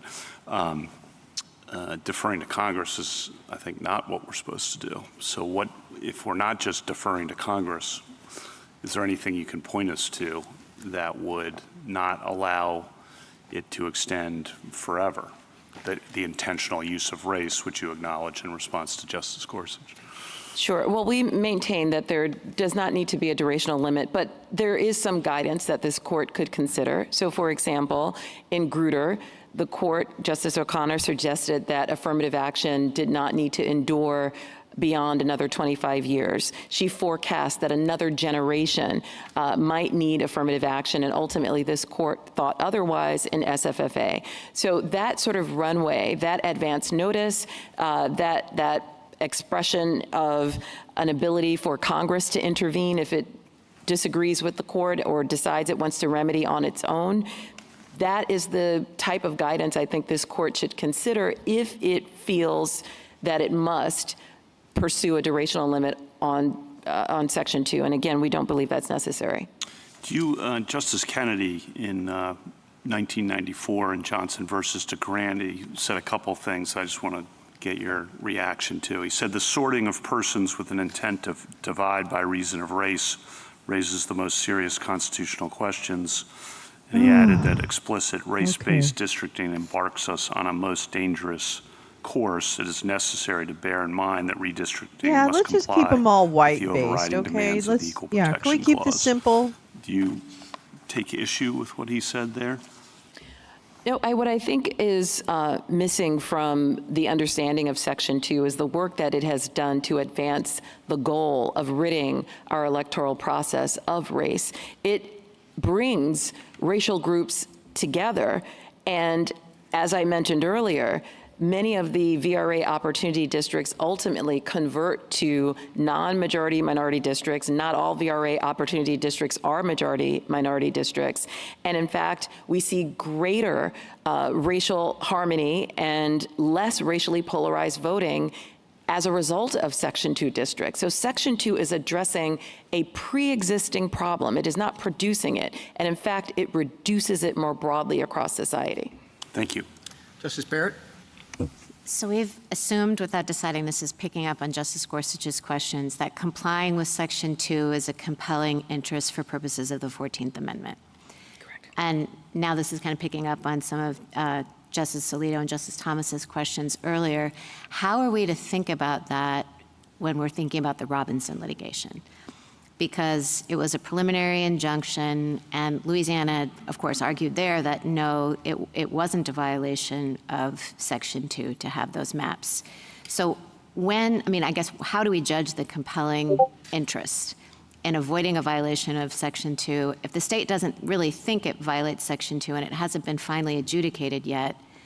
How do we approach assuming that compliance with Section 2 is a compelling interest?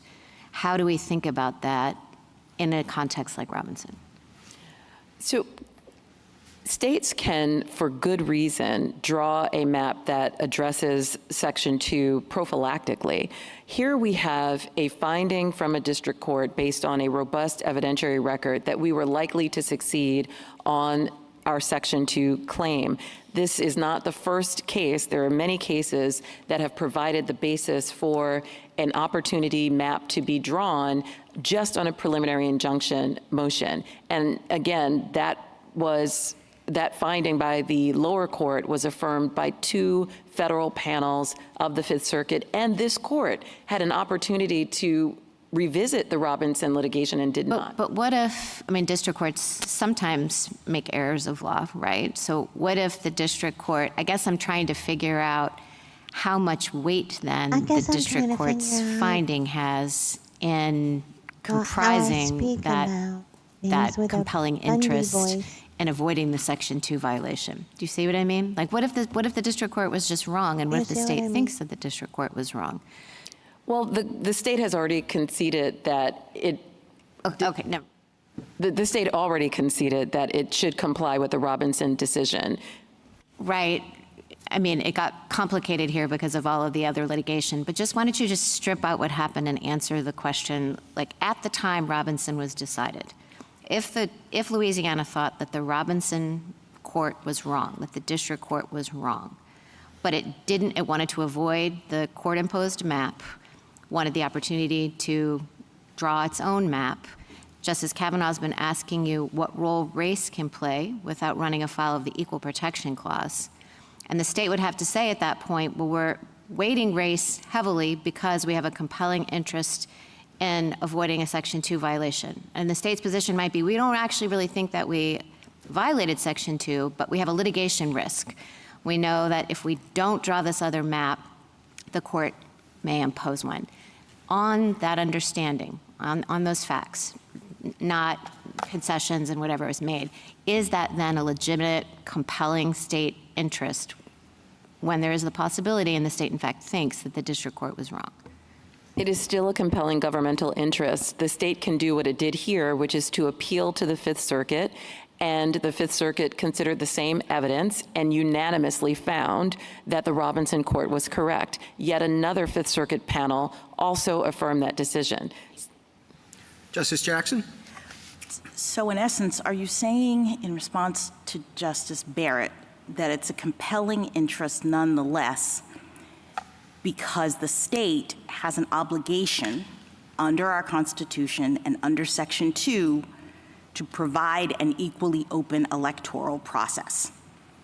That's correct. I mean, I guess what I'm trying to really wrap my mind around is the different stages of this case and like the different questions at issue, because it's complicated. But I think the beginning of the whole thing is the requirement of equal protection in the Constitution and Congress's determination under Section 2 to make sure that that is being provided to minority groups in the electoral process by having a statute that requires states to provide equally open electoral processes. I mean, that's what we said in Milligan. We were very clear that individuals lack an equal opportunity to participate when a state's electoral structure operates in a manner that minimizes or cancels out their voting strength.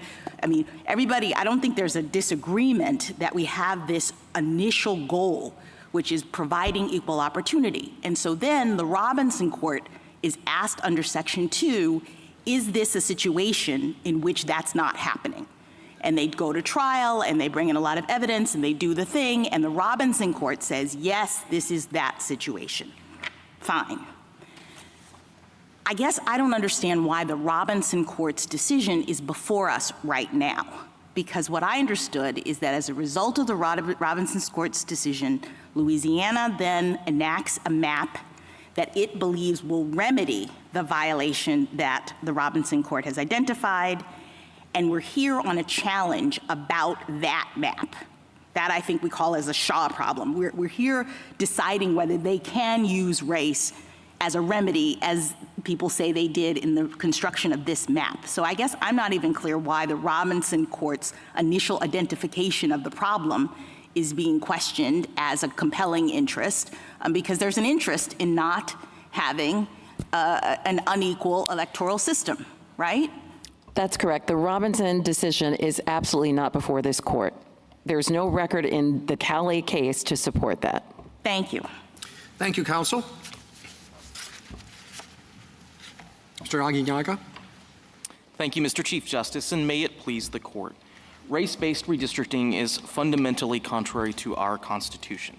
It requires striking enough members of the majority race to sufficiently diminish their voting strength, and it requires drawing in enough members of a minority race to sufficiently augment Teresa, I'm their with voting you. strength. It's giving me a headache. Embedded within these express targets are racial stereotypes that this court has long criticized.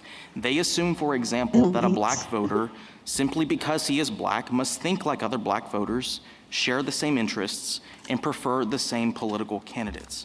And this stereotyping system has no logical endpoint.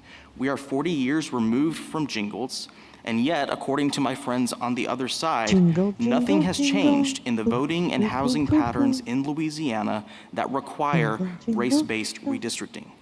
These problems are part of why we never wanted to be here in the first place. They have placed states in impossible situations where the only sure demand is more racial discrimination for more decades. But I think if anything is clear in this court's dedication to eliminating all racial discrimination, it is that the Constitution does not tolerate this system of government-mandated racial balancing. I welcome the court's questions. Why did the state of Louisiana switch sides since our last argument? Your Honor, we told the court at pages 1 and 2 of our original opening brief in this case that our predicament in this case presents as good a reason as any for the court to reevaluate its voting precedents. We told the court at page 18 of our original reply brief that we thought this would be a different case if the court thought it was worth revisiting the longstanding assumption that compliance with Section 2 is a compelling interest. Your Honor, we've thought all along, and in my colloquy with Justice Kavanaugh back in March, we discussed our longstanding position in our state legislative map litigation, where we have taken the position that Section 2, insofar as it requires race-based redistricting, is unconstitutional. This court's re-argument QP squarely tees up that question, and so our duty of candor requires us to give the court our honest answer to that question. General, the race-based redistricting that you're now objecting to is redistricting designed to remedy a specific, identified, proved violation of law. More, a specific, identified, proved racial discrimination by the state. Yes. That's the way in which the race-based districting is coming in. It's coming in as a remedy for specific, proved discrimination on the state's part. How could that possibly fall subject to the categorical rule that you're suggesting? Your Honor, I respectfully but firmly resist the premise that this comes to the court on a finding of specific discrimination by the state. I think if anything is clear about how Jingles plays out on the ground, it is that once you run the three preconditions and get to the totality of the circumstances, it's anyone's guess what the alleged violation is. I mean, I think Justice Thomas's colleague— General, I mean, what Jingles does, I think, you know, the idea that this is like 50 years later, this is not a kind of Shelby County thing. Where one could say that Congress had acted and 50 years later, you know, the conditions on the ground might have changed and there'd be no way to respond to that change. Because what Jingles does and what these Section 2 suits do is they ask about current conditions, and they ask whether those current conditions show vote dilution, which is violative of Section 2. So they say, is there racial segregation, racial residential segregation now? Is there racially polarized voting now? And when the state fails with respect to those issues, when those conditions obtain now, what our precedents say, and what you're asking us now to change, what our precedents say is that when those things operate currently, right as of now, and are proved in a courtroom, that that still there can't be a race-based remedy. That's correct, Justice Kagan, and I think the two trends that my friends on the other side point to, the rates of residential segregation and the rates of racially polarized voting, are what allow them to get past the Jingles preconditions. They told you at page 33 of their yellow brief that those things are worse today in Louisiana than they were in the 1980s, and this court said at page 228 in Northwest Austin that those sorts of factors are not evidence of intentional discrimination. That's not intentional discrimination, Justice Kagan. It's not intentional discrimination because Section 2 is not about intentional discrimination. Section 2 is about effects discrimination, is about Congress saying, and specifically in response to a decision of this court, that intentional discrimination and the values behind that prohibition can only be vindicated How do these lawyers if Section do that 2, with any under Section 2, the state shows it. that the effects are not discriminatory. And, I used to think know, I could be a Congress trial put lawyer, us, and now this I'm not court, so in sure. its I don't place think I when it could've. said that. Oh, and so what Section 2 does is to say where the effects are discriminatory, such that people are not having the same, African Americans here are not being given the same voting opportunities as white people are, then a remedy is appropriate. That remedy doesn't have to be race-based, but sometimes it is race-based in order to correct the racially discriminatory situation that exists in the state right now. And Justice Kagan, if Congress had attempted in 1982 to make a record of intentional discrimination in districting, and today, if there were a record of intentional discrimination in districting, then there might be a congruence and proportionality argument to sustain race-based redistricting as a remedy. But I think something that you don't see in the congressional record in the 1980s and something that doesn't exist today is that justification. And that's why I think— counsel, that's because they weren't dealing with the history of it. They're dealing with the current situation. And Gingles is, as Justice Kagan pointed out, what's happening today, and are there lingering effects of the past? The one thing I look at is Alabama's maps for the last 30 years.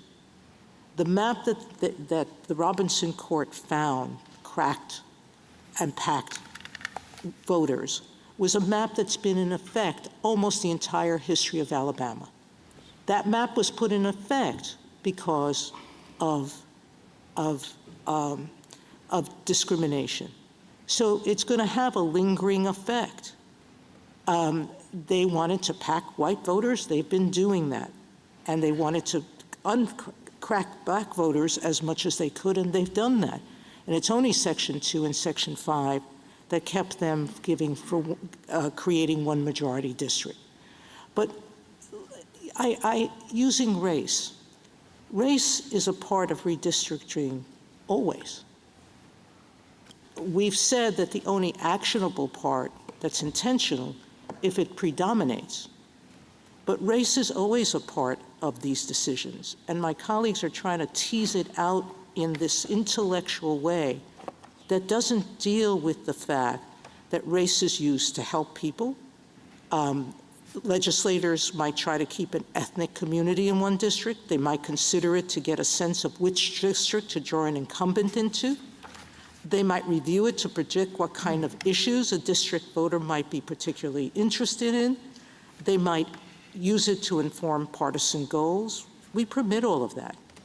What you're saying to us, if you use it to remedy past lingering discrimination, intentional discrimination, then you can't use it. You can use it to help yourself achieve goals that reduce a particular group's electoral participation, but you can't use it to remedy that situation. That's what you want us to hold. Justice Sotomayor, my humble point is that the government has no business telling citizens in which districts they may live or what voting power they may exercise. But it's not doing that, counsel. The 6 plaintiffs in this case are white plaintiffs who live in a district with black voters. So no one's keeping them out of that district. No one's stopping them from participating in the voting process. No one is stopping them from trying to run candidates or support candidates that reflect their views. But this state is stopping black voters from doing that in many districts because it's packing them into areas that whites overwhelm them. I don't understand this. So, Justice Sotomayor, let's look at the facts in this case. If you can use race in some ways that are positive, why can't you use it to remedy something in some ways? Your Honor, my friends on the other side walked into the Middle District of Louisiana. May I finish very briefly? Yes. Walked into the Middle District of Louisiana and demanded a majority black district.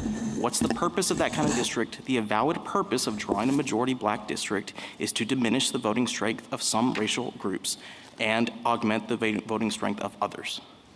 And thank you, counsel. Justice Thomas? What role did Robinson play in the development of SB 8? Justice Thomas, Robinson is the only reason SB 8 exists. We fought tooth and nail in the Robinson litigation itself in telling the courts that we did not think the Constitution permitted us to draw a second majority black district. As you know, under protest, we drew SB 8 because the threat was that the federal courts were going to do it if we didn't. And that's, I think that's the best way to conceive of why SB 8 exists. We would never pass SB 8 in the first instance without Robinson, Justice Thomas. What were the findings in Robinson? The finding by the Middle District in Robinson was that the plaintiffs in this case were likely to show a violation of Section 2, and the likely violation, and I'm using very broad terminology because I do not know what the underlying violation is. I can't articulate that for you, Justice Thomas, because I don't think anybody can. But I think the finding in the district court's mind in that case was that the likelihood of a Section 2 violation meant that a majority black district was required, a second one. And I think that was the bottom line, and when our legislature saw that, we understood the marching order, and that's why you see SB 8 as it exists today. Just briefly, what were the findings that led to that conclusion? Well, Your Honor, running through the preconditions and the totality of the circumstances, I mean, I think the totality of the circumstances did most of the work for the Middle District in Robinson.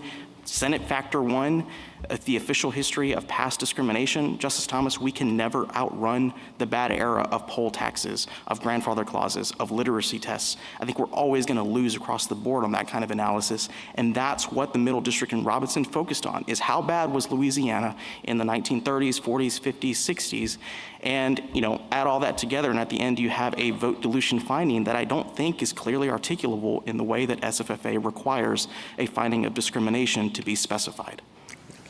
Justice Alito? Can I clear up a couple of factual points that have been brought out by the questioning? Your HB1, enacted in 2022, followed to a large extent the map that you had for the prior decade. Isn't that right? That's exactly right, Justice. It was suggested that that prior map was discriminatory. What was the origin of that prior map? Do I remember correctly that it was pre-cleared by the Justice Department? Twice.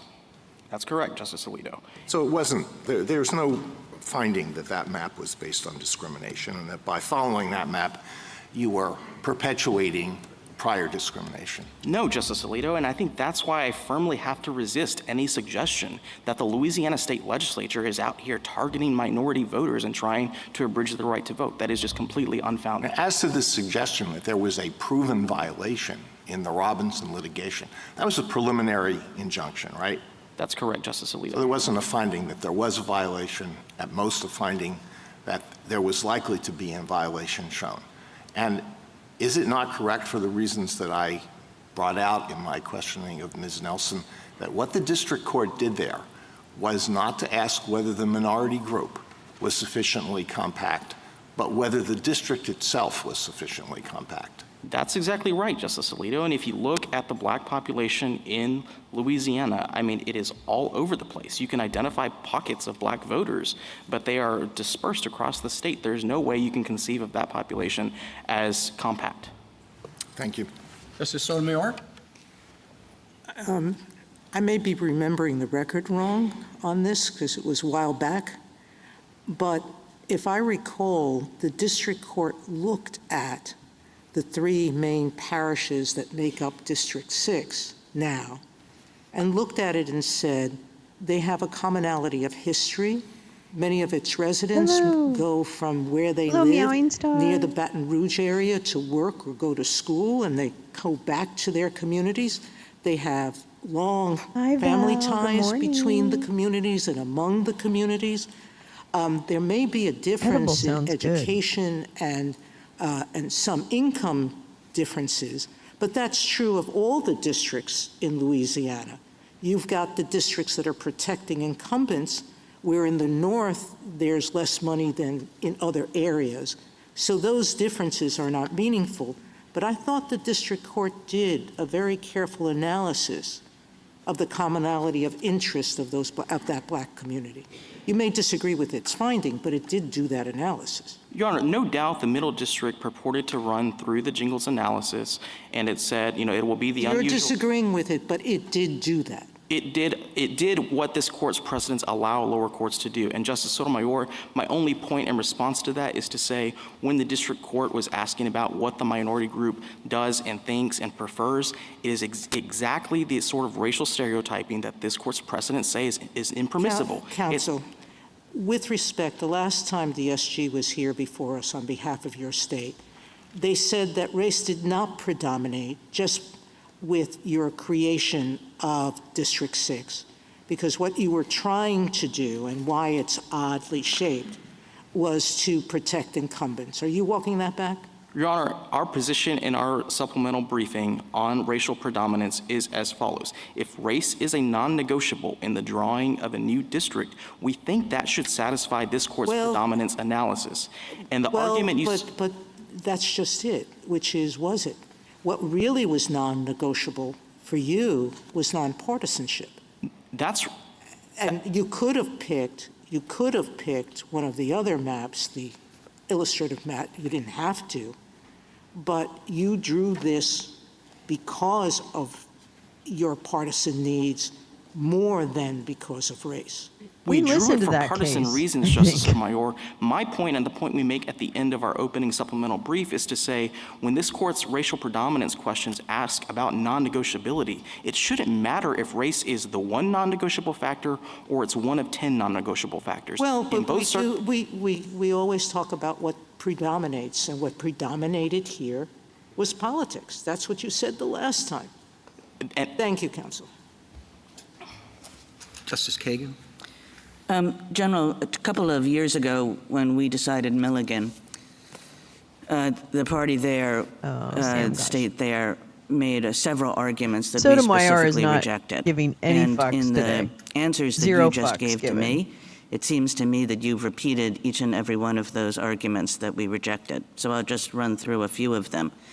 What they said was that the 15th Amendment permits Congress to legislate against only purposeful discrimination by the states. We rejected that. We said, no, Section 2, which is an effects-based test of vote dilution, this with any, is permitted like, under straight the face? 15th Amendment. I just don't get it. There, in Milligan, the state said that the 15th Amendment doesn't authorize race-based redistricting as a remedy for vote dilution Section 2 violations.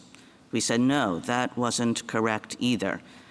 You just repeated it, but we rejected it.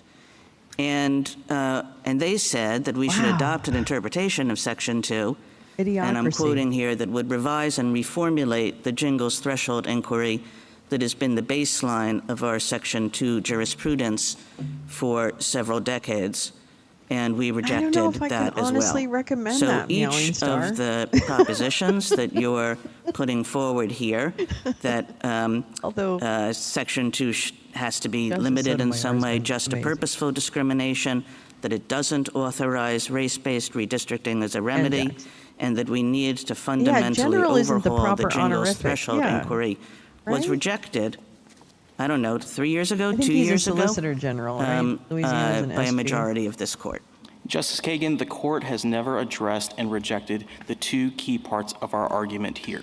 The first is the court has long assumed, without deciding in cases like Cooper versus Harris, that compliance with Section 2 is in compelling interest. We're asking the court to finally decide that question and answer it no.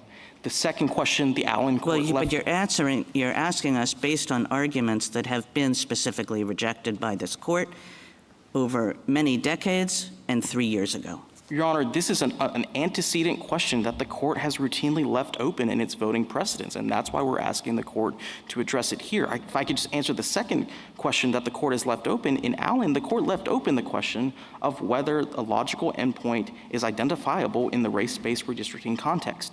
And our submission to the court is it's time to answer that question and answer no, because there is no logical endpoint to race-based redistricting under Section 2 as the court has construed it. Justice Gorsuch? Justice Kavanaugh?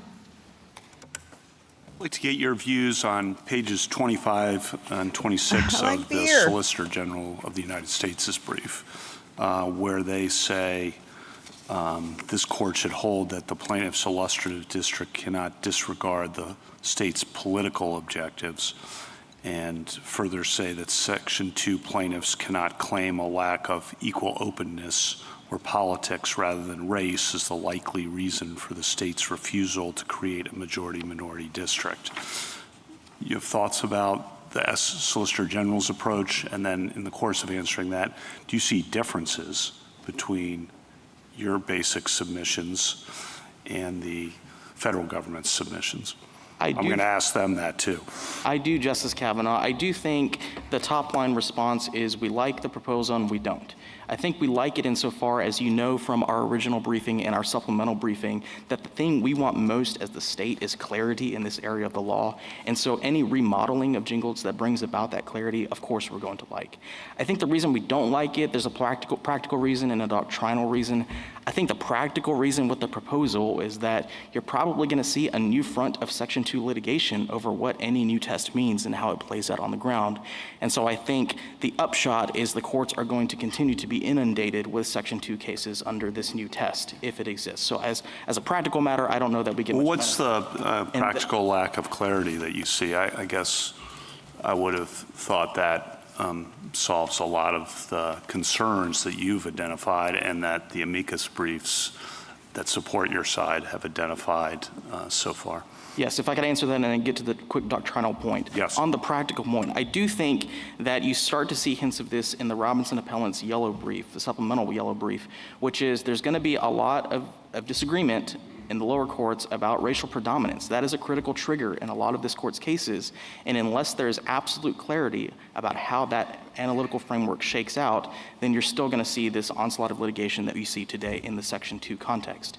The doctrinal reason, Justice Kavanaugh, why we're not totally thrilled with the proposal is I think it's just a half solution to the constitutional problem, because at the end of the day, what the government's asking you to do is keep jingles in some form, and as we've laid out in our supplemental briefs, jingles 1, 2, and 3 are expressly built on the sorts of racial stereotypes that the court's cases say are impermissible under the Equal Protection Clause. And so I think that any test, whether it's good or bad as a practical matter, that at the end of the day is asking the government to assign voters to different districts on the basis of their race and is engaged in stereotypes about how members of a race, simply by virtue of their membership in that racial class, think, I think that's a constitutional problem. And so that's why it's not wholly fulfilling.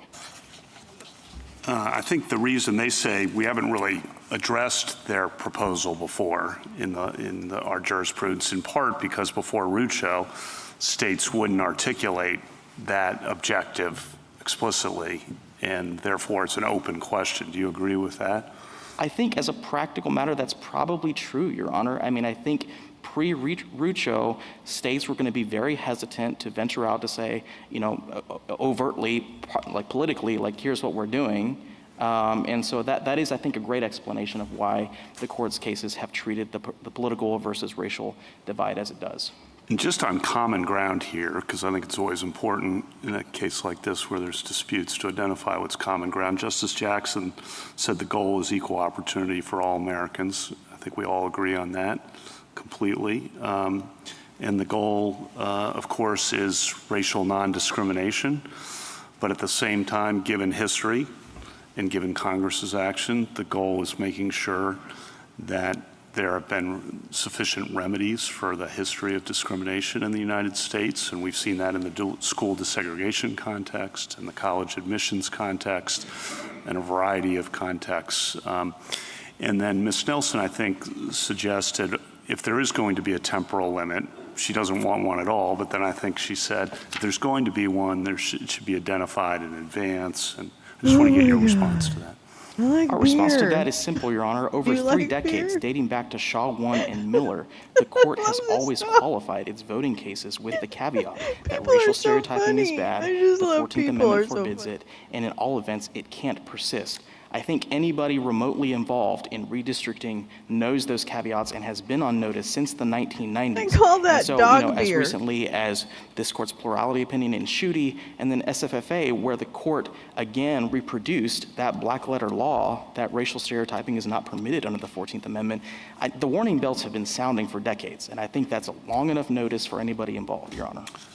In response to Justice Kagan, Ms. Nelson said that black representatives and justices in Louisiana have primarily, if not exclusively, been elected in minority opportunity districts, and that the results would be terrible. You want to respond to that? Sure, Your Honor. I mean, I think there's been a lot of sky is falling rhetoric from the other side in this case. And I just want to give you like one political reality why I think that's a little overstated, which is remember that in a case, like use a state like Louisiana, Republican legislature, if a Republican legislature wants to maximize its political seats, draw a 6-0 map, remember what has to happen with the hundreds of thousands of Democrat voters that currently exist in the majority Democrat districts, District 2 and District 6. They have to go somewhere, and that means that if the legislature wants to take the risk of maximizing, what they're doing is turning safe districts for high-profile political incumbents purple. And that, I think, is a very dangerous political risk. I don't know what our legislature would do if the court rules in our favor, but I'm just saying that's one political reality that makes me pause and say, I don't think the sky is going to fall. Thank you. Justice Barrett? I just have a clarifying question to see how I'm thinking about this, and or the arguments that are being made. Chicken Would Little you reference. say that Section 2, insofar as it goes beyond just intentional discrimination, because as Justice Kagan said, Congress amended it when we said that before, is itself an exercise of the enforcement power? Judge, I'm going to assume here that Congress's enforcement Oh power my is God, an necessary, entire and the case of tuna congruence for and just writing them a proportionality letter. test That's so cool. applies to Section 2. Do you agree with that conception? And I guess just to tell you where I'm coming from, I mean, it's one thing to say that the map itself is the remedy, but it might also be that the statute itself, insofar it goes beyond intentional discrimination, is the remedy. Is that a way to think about it, or is that how the arguments are going? I think that's right, Justice Barrett. I mean, I think the court's precedents assume that if a plaintiff in a Section 2 case can prove up the preconditions and the totality of the circumstances, the automatic remedy, at least in this case, is going to be a majority-minority district. And I think the court's precedents assume that that is statutorily mandated. Like that's just the natural the consequence of a violation finding. So I do think it's built into the statute. Now, there was a lot of discussion earlier about whether we're attacking Section 2 itself, like facially, and that's just not true. The re-argument QP in our briefing has been focused solely on this use of race-based redistricting as a remedy. I think all the other applications of Section 2 that this court has considered remain fair game. If a plaintiff especially can show intentional discrimination, of course, that all remains fair game. But I think we're narrowly focused here on the use of race to draw district lines insofar as the court has understood that to be mandated by Section 2 to remedy an alleged violation. So you don't understand yourself to be arguing that any part of Section 2 is itself unconstitutional, but simply as the way that courts have been applying it goes beyond. That's correct, Justice Barrett. I mean, this court's precedents culminating in SFFA have said if the Whatever racial your name classification that a government's employing to Baby allegedly voice remedy a judge. violation is what's at issue, like No, if you that's the credit- constitutional okay. problem. And that's where we Got you. focused our briefing. Craft brewers. Okay. Justice Jackson? So where in Section 2 does it mandate I don't know. Credit a brewers sounded like another something. minority district? I mean, my understanding, as I explored with Ms. Nelson, is that Section 2 is the mechanism by which we determine that equal electoral opportunity is not being provided for a certain minority group. And we've interpreted in jingles, we've given some flesh to how one goes about identifying that set of circumstances. But I thought that's the end of it in terms of the court's announcement under Section 2, and the court then turns to the state and says, how do you want to remedy this? We've got a problem. And sometimes the state might draw a second minority district, sometimes it might not. And yet your answer to Justice Barrett was, well, everybody just knows that that's the automatic remedy. So can you help me figure out that disconnect? Well, Justice Jackson, I think there's a reason why this court's voting precedents going all the way back to Shaw 1 are so tied up with race. It's because the remedy, as parties and the courts have understood Section 2 to operate, is almost always going to be race-based. That's why they're so tied up with race because that's the initial problem, right? That's the beginning. The beginning is the claim that a person makes under Section 2 that because of their race, they are not being afforded equal electoral opportunity. It is a separate question as to how we go about remedying that and the extent to which we need to use race as a remedy. That's the question we're here on today, but the Section 2 issue is just what circumstances do we look at to determine whether this problem of unequal electoral opportunity on the basis of race is occurring. Right, and a couple of responses to that, Justice Jackson. Wait, so can I just ask, why is that not a compelling state interest to identify areas in which that problem is occurring? Your Honor, of course, as this court recognized in SFFA, states can remedy intentional No, I'm not talking about the remedy. I'm talking about identify. Identify. Of course. All right, so if I'm right, that Section 2 is about identifying the problem and then requiring some remedy, I don't understand why your answer to Justice Kagan's question about is this a compelling state interest is no. The answer is obviously yes, that you have an interest in remedying the effects of racial discrimination that we identify using this tool. Whether you go too far in your remedy is another issue, right? Your Honor, I think step zero in all of these cases, it was certainly step zero in the Robinson litigation, is the plaintiffs came in and said, we want another majority black district. I thought they came in and said, we are not receiving equal electoral opportunity because our votes are being diluted. Which is the same way of saying we deserve a second No, majority it's black not, district. because again, just trust me on this, the second electoral or second district is a remedy that one could offer for a problem that we've identified. And the whole Robinson litigation was about identifying the problem. Is this really happening? In many, many Section 2 cases, the court says, you're wrong, you're fine. There is not an electoral opportunity being denied to you, go away. In this case, the court said, I see, I'm looking at the factors, I appreciate what you're saying, you've proven that we have this problem. And so the next question is, how do we go about remedying it? Right, and the problem, Justice Jackson, that the Middle District identified was not intentional discrimination.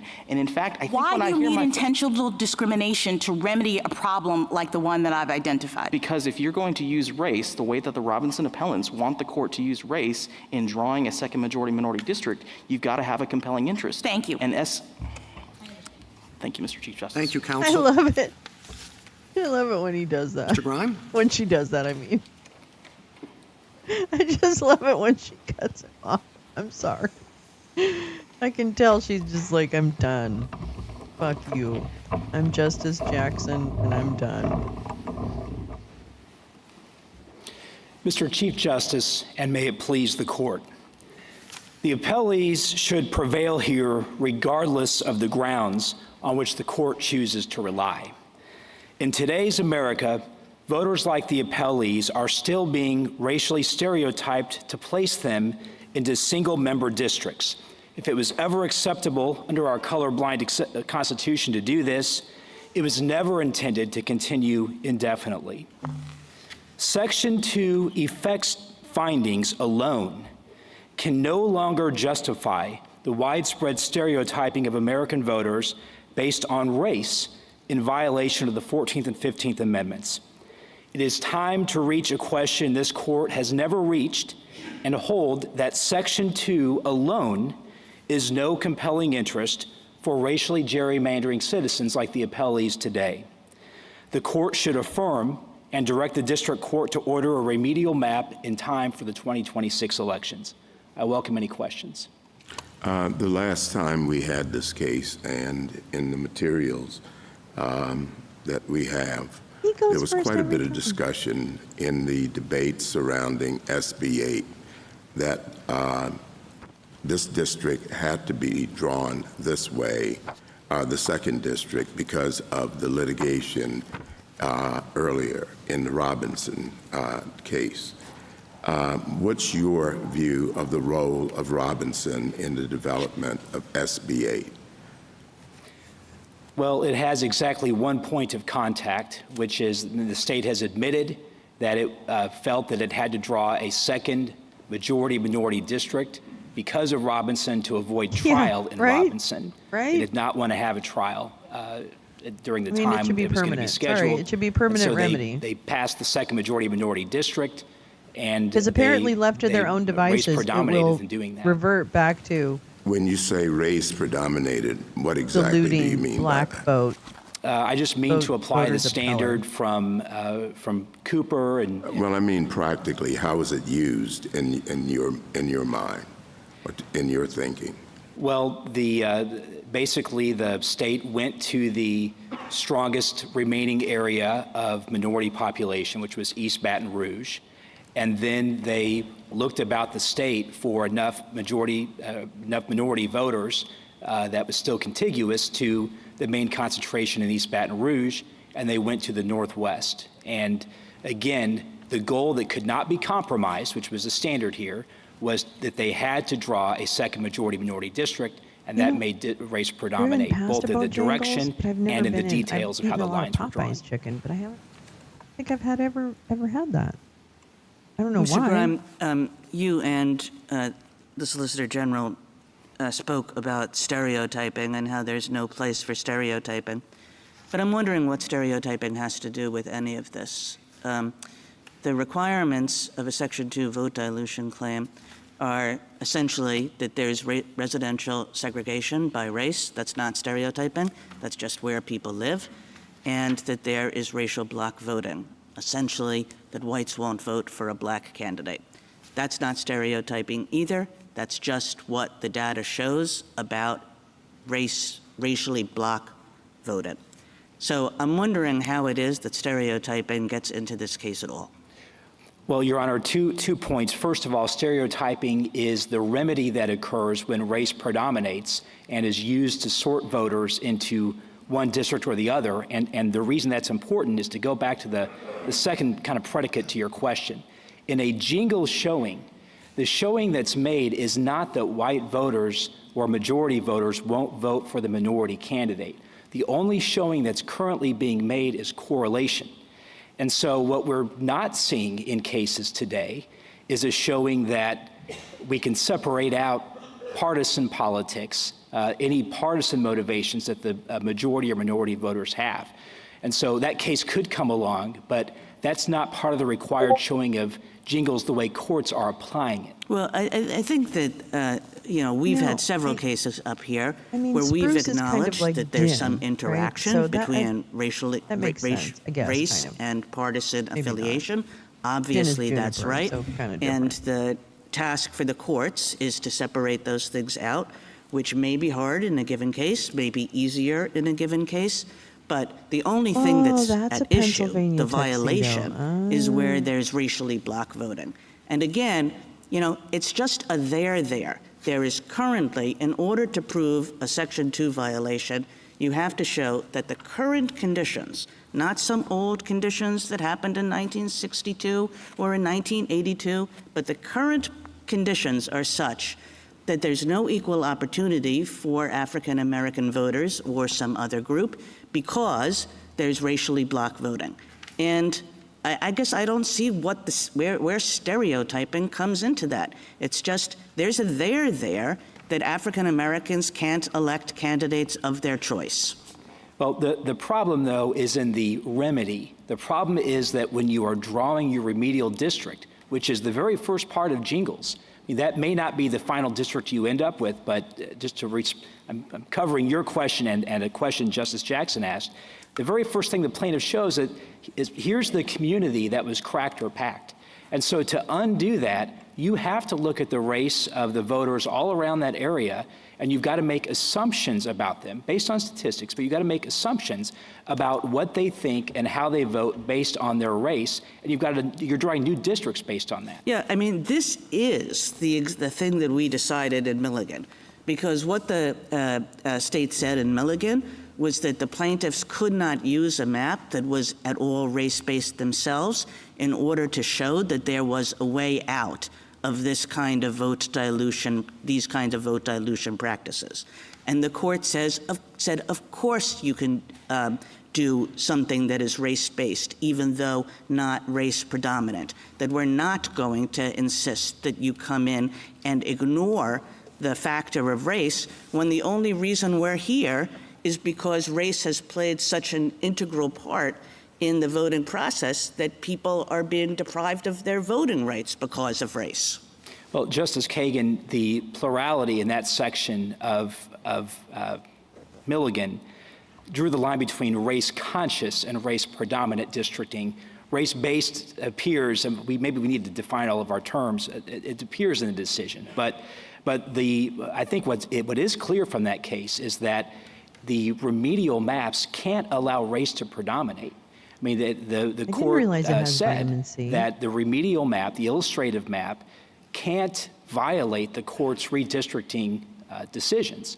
And of course, there's the entire Shaw line. I don't think that there's any dispute as to that point, but we're a long way from racial predominance to have the plaintiffs come in with a map It's that Nina in order Simone's to remedy version of the Mr. race-based Bojangles. problem I'll that make sure and exists, put the link in the violation of voting rights based on too, race but check that itself takes race into account.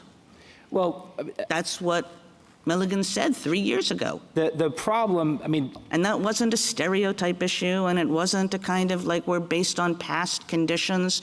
issue were based on current conditions, which is that we just proved a violation of people's voting rights based on current conditions.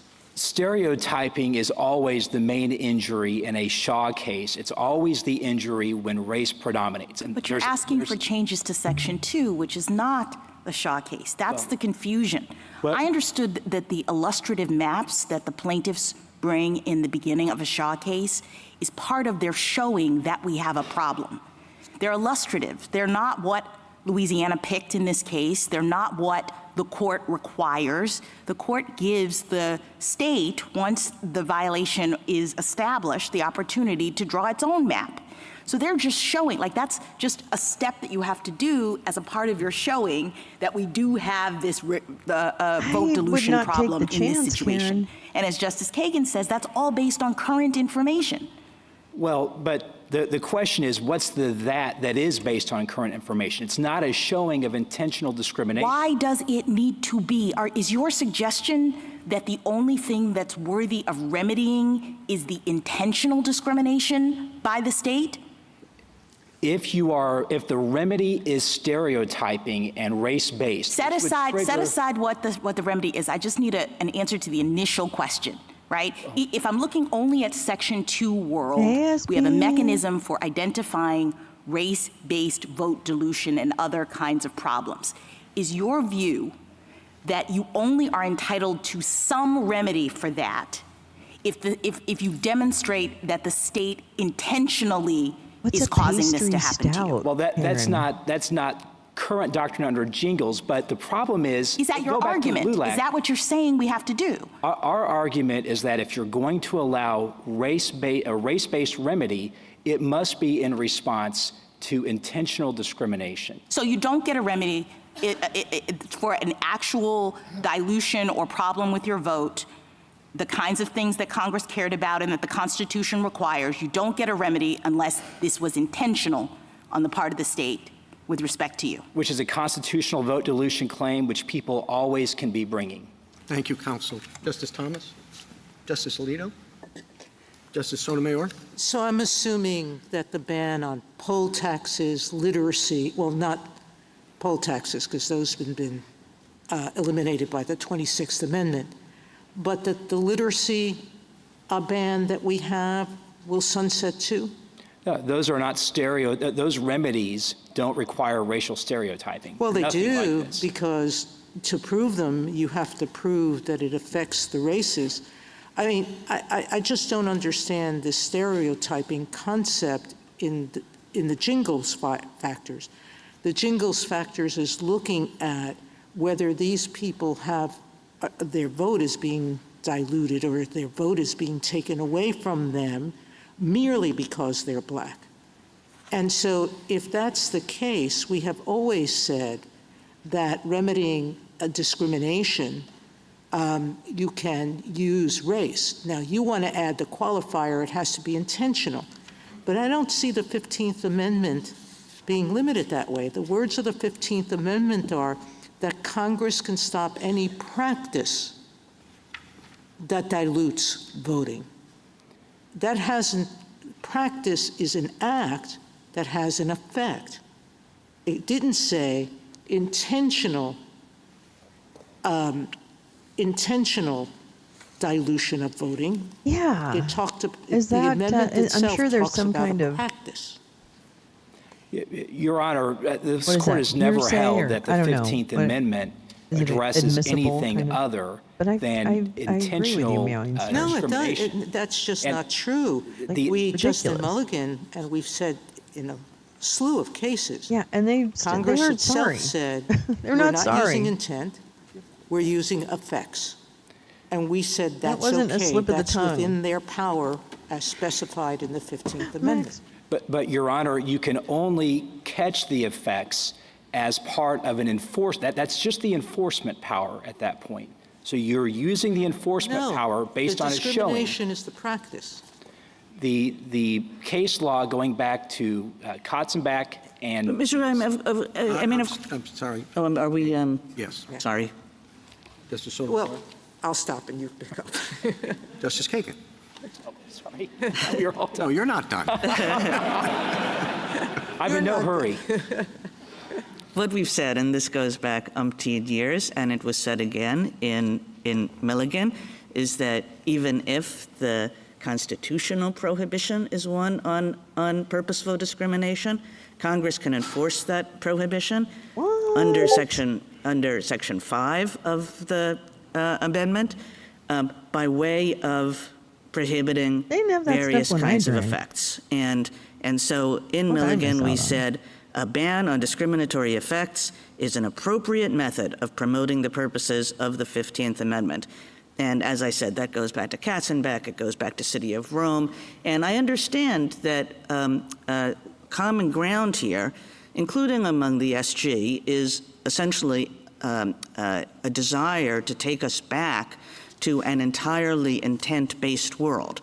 But that is, that is the thing that we tried to do, that Congress prevented us from doing, and that since the amendments of 1982 has been very clear that that you do an effects test for Section 2 in order to vindicate the purposes of the 15th and 14th Amendments. It's clear what Congress did, but it was using its enforcement power only. It doesn't have the power to change what the I'll take that. I'll take that label. That's fine. Congress has enforcement power under the 15th Amendment. But it was not an appropriate use of the enforcement power, and even if it was then, it's not appropriate today because it's not congruent and proportional. And the court has never held... And what is this kind of... was it congruent and proportional in 1982? Or is it just like suddenly not congruent and proportional because it's 40 years later? Like, I never understood our congruence and proportionality test, which, by the way, we have never applied to voting. But even if you were to apply it to voting, I've never understood it to have a kind of, Congress has to re-up its congruence and proportionality findings every 10 years or every 6 months or every whatever you want to say it. Well, City of Bernie and that decision holds up Katzenbach and City of Rome as sort of paradigmatic exercises of this sort of scrutiny, although they're much older. But the point is this: those cases were based on a strong factual record about very particular effects-based prohibitions that had just been used for purposeful discrimination. They were using poll taxes and literacy tests, although facially neutral, to purposely discriminate, and they would keep changing them over time to make sure that they kept the discrimination in place. So that was a very unique circumstance, and Congress recognized that in 1982. It said, we don't have the same kind of record that we built in 1965 under Section 4A to get rid of literacy tests. They mentioned that earlier. That was Sandra Day O'Connor, when we expanded that out in 70 and 75. I don't recall the case name. People were actually using literacy tests, and they were using them in a discriminatory fashion. Discussed a 25-year limit. But none of those remedies affirmative action, stereotyped. Thank you. Yeah. No, sorry, you said that. Justice Kavanaugh? Justice Jackson?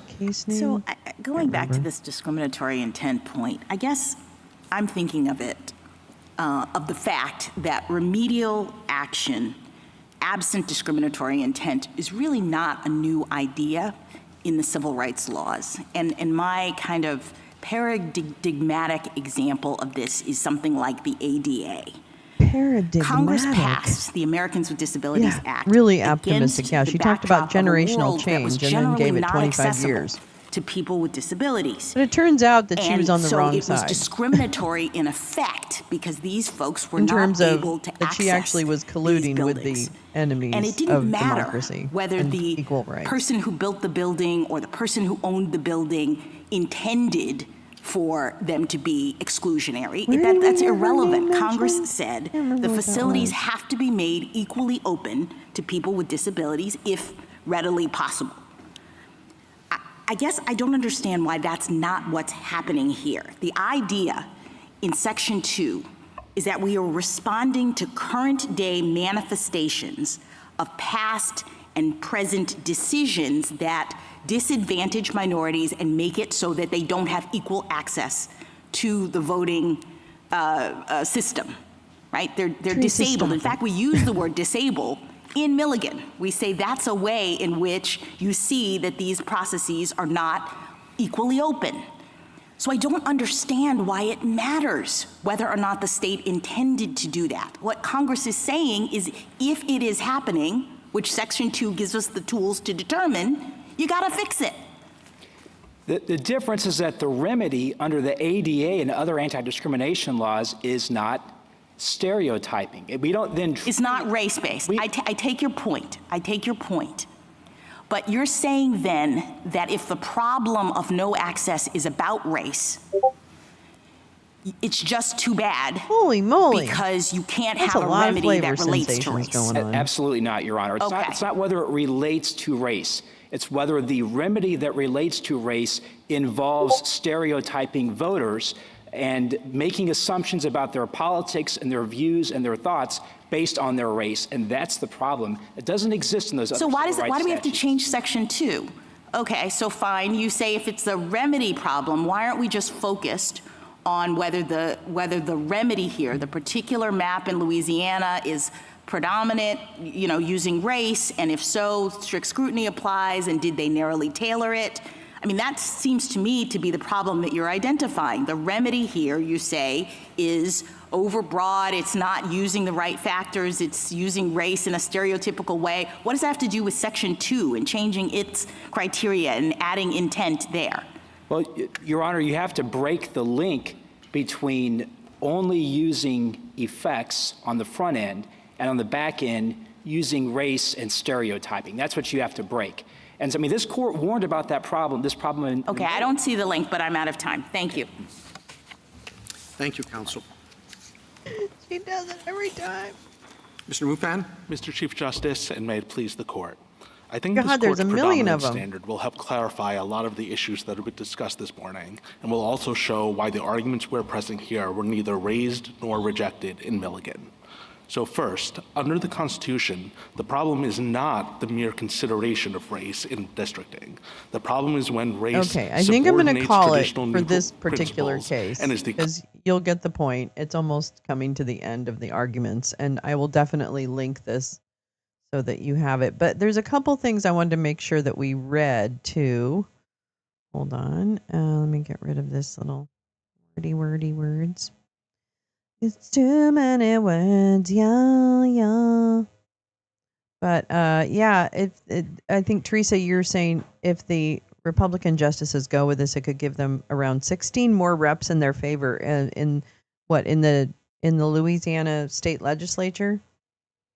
I'm telling you, this is between this entire attack on redistricting and districting and all that kind of stuff, and between that and the fact that some fucking right-wing asshole bought Dominion voting machines, which are in multiple states throughout the country, and one has to wonder what state attorneys what the clerks of elections in states, the Secretary of States, are doing around their voting equipment, and whether or not we can trust, and I'm sorry, I just don't think I can.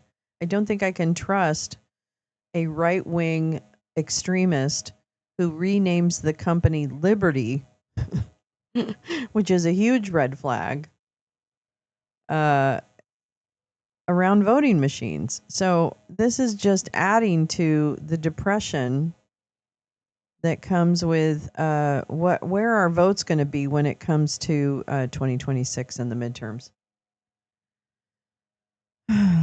So I guess we'll fall off that bridge when we come to it.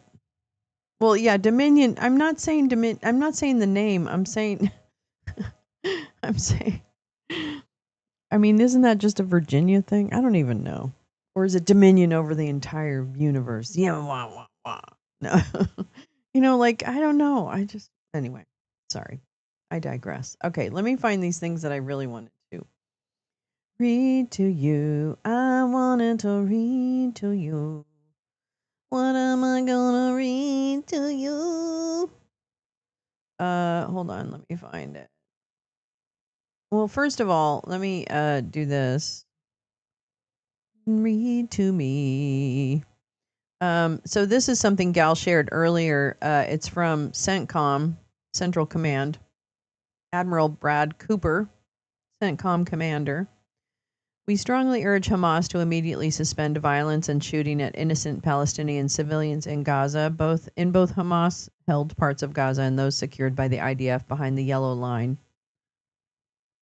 Oh, I have so many questions. This is an historic.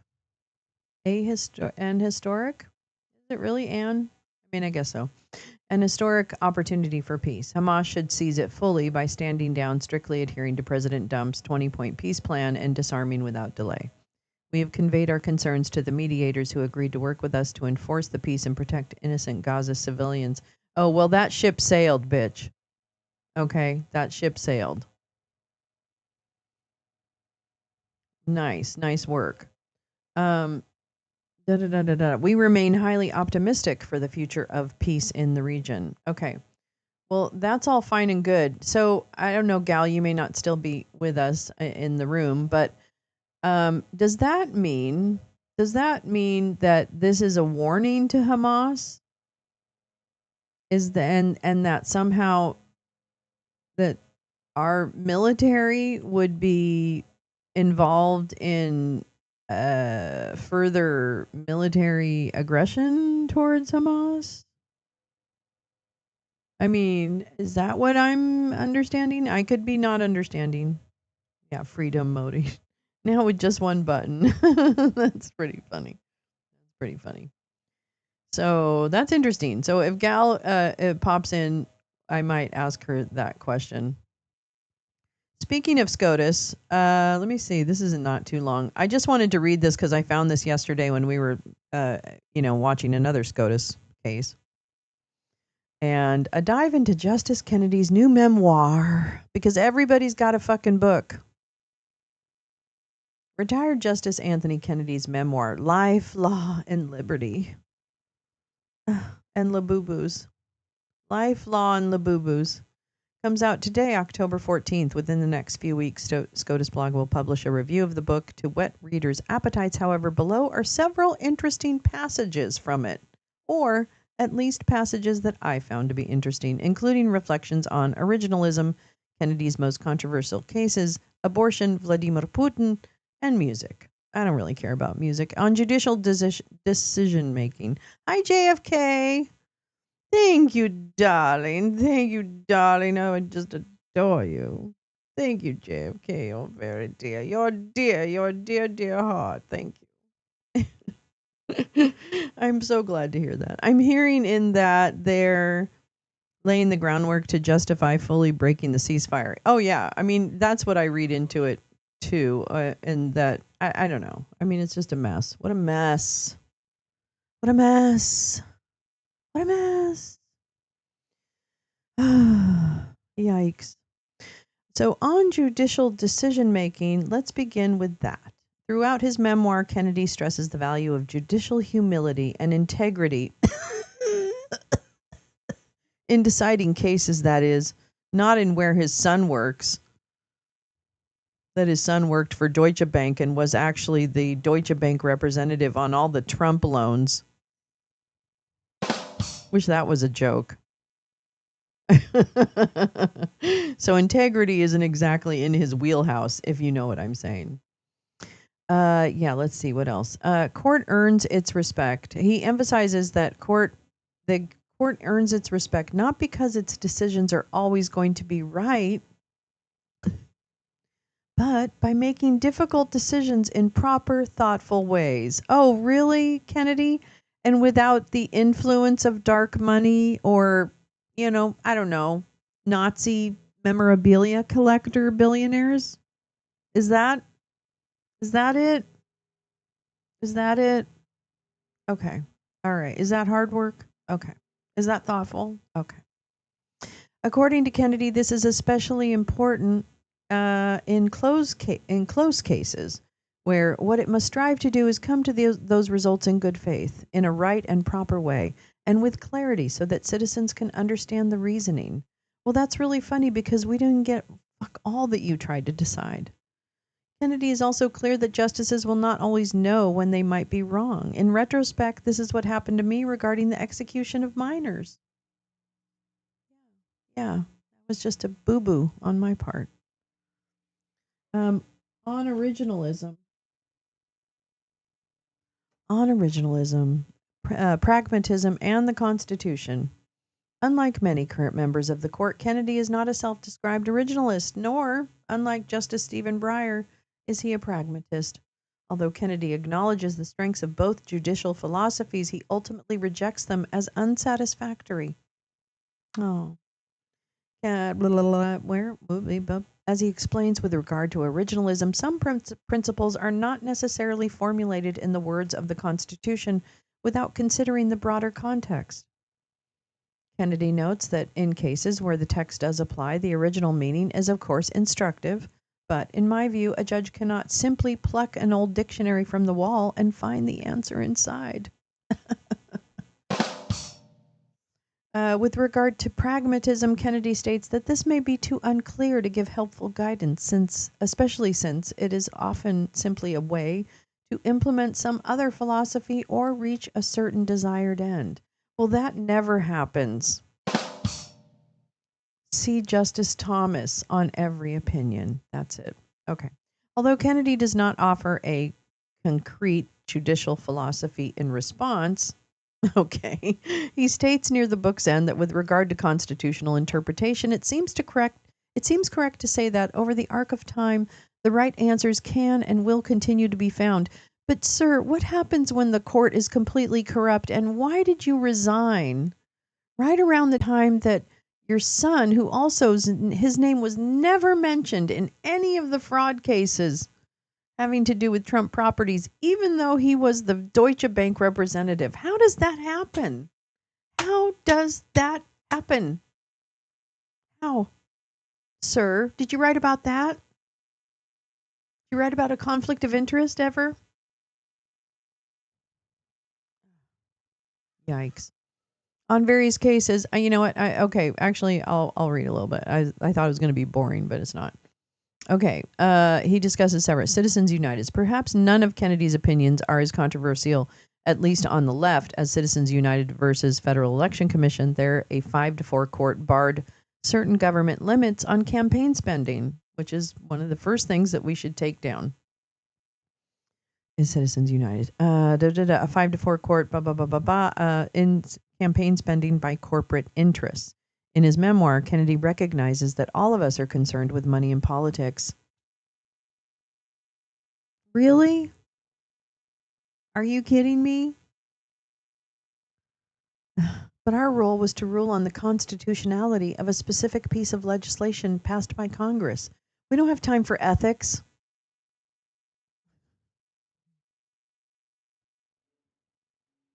Okay.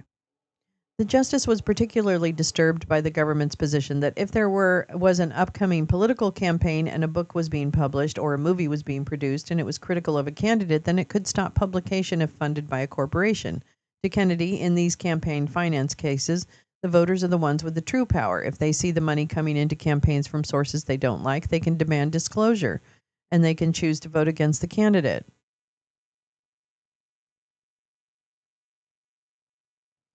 Yeah, that's kind of the point of not having money and influence. That's called influence. I know you know.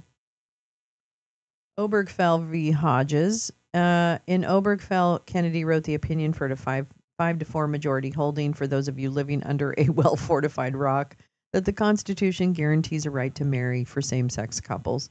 According to the justice in deciding Obergefell, he spent a great deal of time studying the whole history of religious, cultural, and social views on marriage. Why? Why? That's a human right.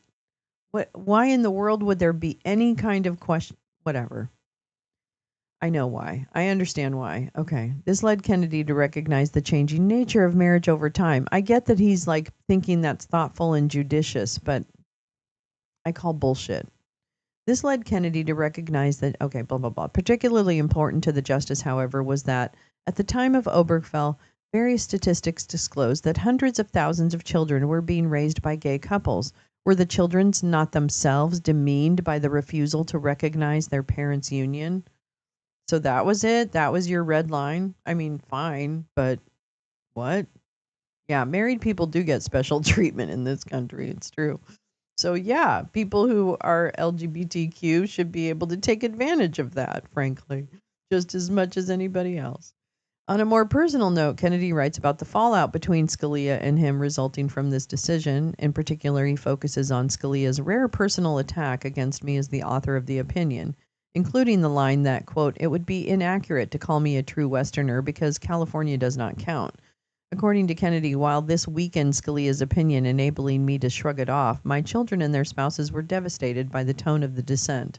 In addition, my colleagues were conscious of a dissent that was out of bounds. Did you kill him?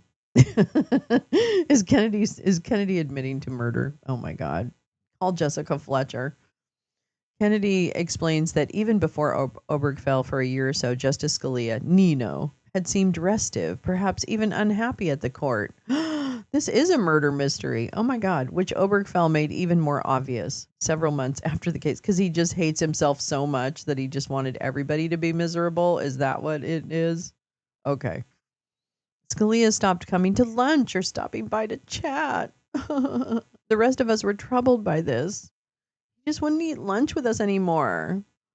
Finally, in early February of the next year, Scalia paid Kennedy a visit in which he said that he had come to regret deeply the tone of his Obergefell dissent and its personal references. Oh, so he did have self-loathing. He apologized for being intemperate. We both smiled, and the matter was resolved. This reconciliation conversation turned out to be their last. Over a week later, Scalia went, bleh. Bleh. Bush v. Gore, I don't know if I want to read this. On being a swing justice on abortion, based on his upbringing and religious, Kennedy states that he understood abortion was wrong. For us, it was not and is not. Well, yeah, because you don't have a fucking uterus. Excuse me, sir. You don't have a uterus. So, of course, it's not an no one's asking you. Is it your uterus? No, I don't think so. Oh, here we go. This is interesting. What a crock of shit this is. Get ready for this. A moral wrong does not necessarily make for a legal wrong, nor does my personal views control what I must decide as judge. Great. Good for you. Kennedy writes that this conflict led him to question whether he should remain on the court. These deep and historic questions that I ask myself. Should I remain on the court? I don't know. Can I do it anymore? Can I make it another day? Or is my son about to be implicated in a bunch of fraud crimes? What shall I do? I don't know. I guess I'll retire. After contemplating this in private and without discussion with others, he had to make that point. He decided to do so. In Kennedy's view, resigning would have been to say that the judicial oath to protect constitutional rights is not binding in difficult or controversial cases. As a practical matter, in those times, it was possible that my successor would be less concerned about protecting the unborn. Wait, what? I'm sorry, what? Okay. Okay, so that's fine. On meeting Vladimir Putin, yeah, so I'm just going to say it again, all right? Justice Kennedy's son worked for Deutsche Bank and was the representative that helped do all the dirty shit loans that Donald got from Deutsche Bank, and somehow miraculously wasn't mentioned when it came to the actual case whereby Mr. Dumpy de Dump Dump was convicted on 34 counts, I would like to remind you, of fraud and cooking the books, as they say in the vernacular. Kennedy details on how some years back he traveled to Russia for an international law conference. What a coinkydink. And Putin himself asked to see him. Isn't that interesting?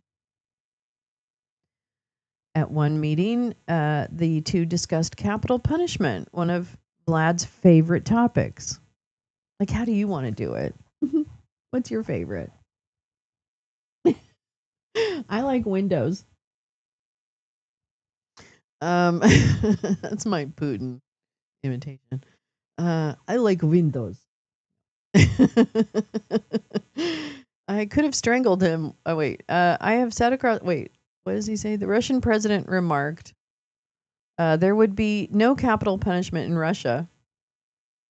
Wait, what?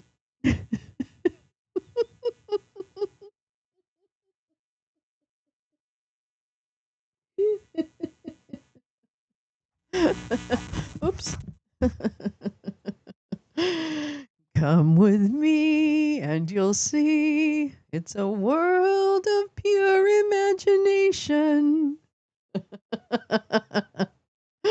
I have sat across, and then, according to Kennedy, leaned across the table to share the following.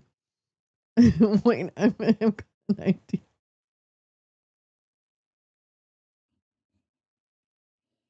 I have sat across a table from murderers closer to them than I am to you. And I could have strangled them with my own little tiny baby hands. It seemed to me the interpreter hesitated a bit, leaving me to wonder if he substituted could have forbid. What's the past tense of murdered? This chilling moment reinforced the justice's impression of Putin as fearless and imposing his own will, using the law only if convenient. Wow. Really? I know. Yeah, Romney's what happened? Romney's son? No, sister-in-law fell off a parking garage? Wait, what? Open windows policy makes capital punishment unnecessary. Just try the polonium tea. It's fine. It's perfect. Put the little moloko in it. Okay, let's see. Yeah, okay. Well, that's great. On cameras in the courtroom. Okay, on the Manson family. Okay, I don't care about your fucking musical tastes, you stupid dick. Also wanted to throw this one in there. 6 foreigners lose visas for criticizing Charlie Kirk. And I wish this is true. This is real. So get ready. I hope they send me back to Ireland. Okay. The Trump administration has revoked the visas of 6 random foreigners, I don't even know, deemed by U.S. officials to have made derisive comments or made light of the assassination of Charlie Kirk. The State Department said Tuesday it had determined they should lose their visas after reviewing their social media posts and online clips about Kirk. The announcement came as Dumpy Dump was posthumously, he posthumous. Wait, he said something like posthumously or something. Posthumously awarding him the Presidential Medal of Freedom, but continued to talk about all the rest of the shit and basically nothing about Charlie for about an hour. Oh, and then here's one other fun fact that I actually posted about during the actual fucking speech is that he lied blatantly, flat out, saying that Charlie had introduced him to Erica and said, I met a girl. I'm going to marry her. Blah, blah, blah. No. Okay, that's a nice story, bro. That's a nice story. Yeah, posthumously. Posthumous. I had no pitas, which are so delicious. I love hummus and pita. Anyway, okay, he lied straight the fuck up and said in front of everybody, and that's when Charlie introduced me to Erica, and I said, oh, she's smart and she's got a rack, or whatever. But he met her years before. I posted about it. He met her years before. She was part of part of a lot of things. Anyway, on my Blue Sky, there's a good link to an article that has been shared multiple times, so it's not new. But it will tell you exactly the timeline around Trump and Erica Kirk, and it has nothing. Anyway, I digress. But when I heard that, I'm like, wait a minute, no, you didn't. You didn't just meet her when he introduced her to you. That's bullshit. Anyway, okay. The announcement came. Okay, the administration and its supporters have targeted people for their comments about Kirk, leading to firings or other discipline of journalists, teachers, and others, raising free speech concerns. The 6 people who had their visas revoked were from Argentina. Okay, he hates them. Brazil. Okay, he hates them. Germany, he's not real fond. Mexico, he hates her because she's so much smarter and spoken than he is. Paraguay, just because he hates the lounge. So anything Guay, he's going to go after. Sorry, Paraguay. And South Africa, because of Elmo. They were not identified. An Argentine national said that Kirk devoted his entire life. Okay, wait a minute. Okay, I think you can actually say burn in hell like that. I can't even believe this. A complete violation of First Amendment rights. Complete violation. And this is ridiculous. This is absolutely ridiculous. Oh my God, a South African national mocked Americans grieve. Neanderthals can't have. Oops. Oops. He won't be remembered as a hero. Well, see, where's the lie? Where's actually the lie? This is literally the truth. This is literally just a description of what happened. Wow. A Mexican national visa revoked. Who's enjoying typing those? A Brazilian national charged that Charlie Kirk was the reason for a Nazi rally where they marched in homage and Kirk died too late. A German national celebrated Kirk's death. Wenn Faschisten sterben, jammern Demokraten nicht. Actually, I mean, I'll be honest with you. I don't want anyone. I'm not here for everybody's death. Okay? I'm not focused on everyone's death. I mean, if it happens, it happens. But also, I just don't want Charlie Kirk to be lionized as some fucking free speech. He was a fucking op. That's all he was. He was an op to get youth kind of radicalized onto rad trad bullshit. I mean, that's where we are. So, there you go. Anyway, you know what, Kennedy? I'm going to go back to him. Fuck you, Kennedy. Fuck you and SCOTUS. Fuck all you guys for getting us here. Everybody hates you. Everybody hates you. Oh, and then this, I think Tina shared this, or maybe it was Teresa. Forgive me if I got that wrong. Georgia Attorney General indicts 61 Antifa activists on RICO charges. Here we go. Strap in, kids. Get ready for the wild ride. Yikes. Yikes.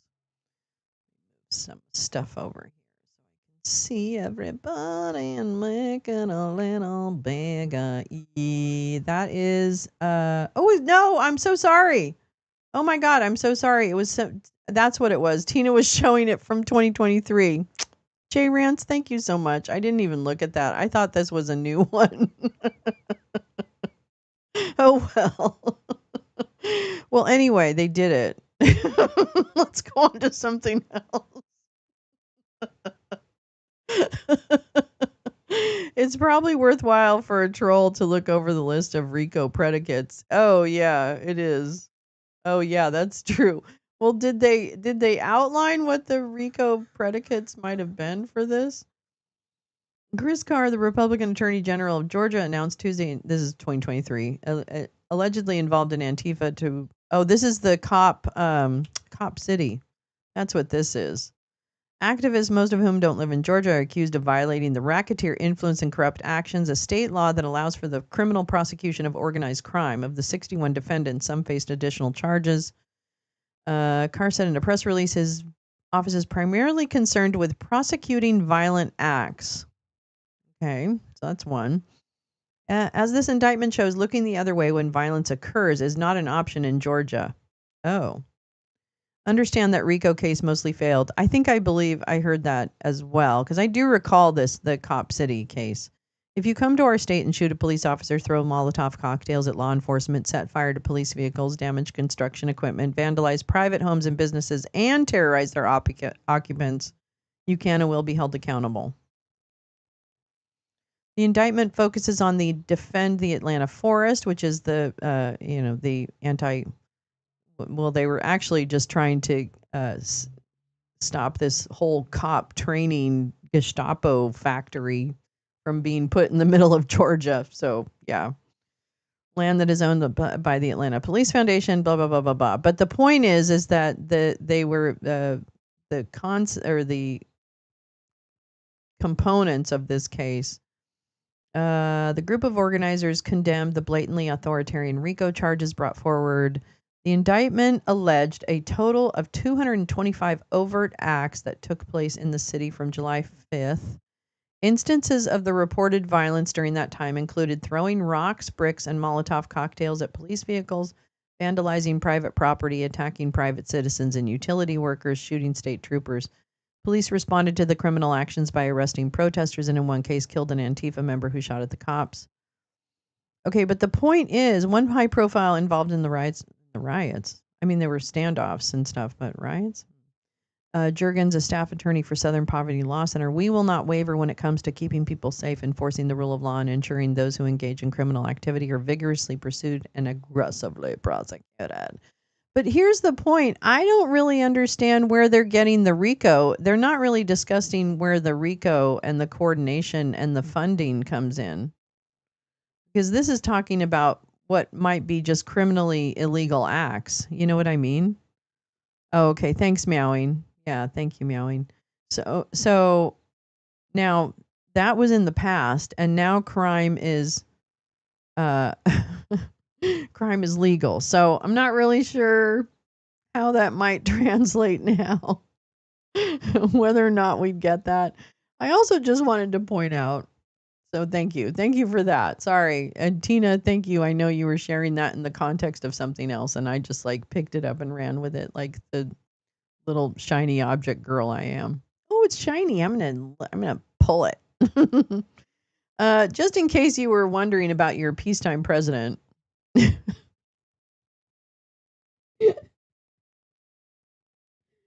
Killed 7 giants with one swoop. 7 giants with the one swoop. Remember the little tailor? It's an old tale. It's a tale as old as time. But well, remember all those things that Dump said he stopped, which he hasn't really stopped, but he keeps talking about the fact that he stopped them? Well, apparently no one told Pakistan and Afghanistan because now things are popping off between Pakistan and Afghanistan, or I guess continuing to pop off. So good job. Good job there, Dumpy Dump. God, man, you're going to have to. I don't know how hard it is to prove a RICO. I mean, I don't know either. I would imagine. Well, I guess we were about to find out in actual Fulton County, Fulton County, Georgia. But of course, that was ruined. Thanks, Merrick Garland. Thanks, Obama. It's pretty complex with a lot of moving parts. I would imagine it has to do with funding, communications, coordination of activities, recruitment. I mean, yeah, exactly. I would think that there would be some significant components to it, But what do I know? Okay, let me see if I have anything else, but I've kept you a long time. We did that, right? No. Oh, this actually, this is the video by Jay. That's right. We did watch that. Okay. All right. All right, my friends. Well, 3 big hours. 3 big hours. I might have to cancel my show tomorrow because I really have to get some blood work done before another doctor's appointment next week. Because I've delayed getting the blood work done because it's fasting blood work and I'm such a baby. I like to have my coffee in the morning. So I think I'm going to probably cancel tomorrow's. I don't know. I might do tomorrow's show later because I'm going to try to go to get my blood work done first thing in the morning so that I can be a good girl and not drink my coffee before I go get my blood drawn. No, I gotta get all these fucking, I'm seeing so many doctors right now. It's not funny and I hate it. It's too much. Anyway, but I'm lucky we have access to healthcare. So thank you. Thank you, whoever's up there. It doesn't have to be a success to cripple. Well, that's true too, Oomph. You can do a lot of reputational damage, right? You can do a lot of, you can do actual financial damage, the charge, and then reputational damage can ruin a lot of things, which I think is one of their intents with the nonprofits that are involved in, like, in supporting community development, Antifa, community development, whatever. Oh my God, fuckers. Yeah, and then you're drawn into litigation for years. Yeah, exactly. Oh, thank you, Teresa. Thank you so much. Thanks, everyone. Thank you for coming today. Thank you for coming today.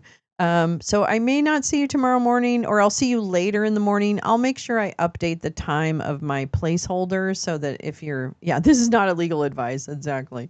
Nothing is intended as any kind of advice, or don't take anything I say very seriously. God knows.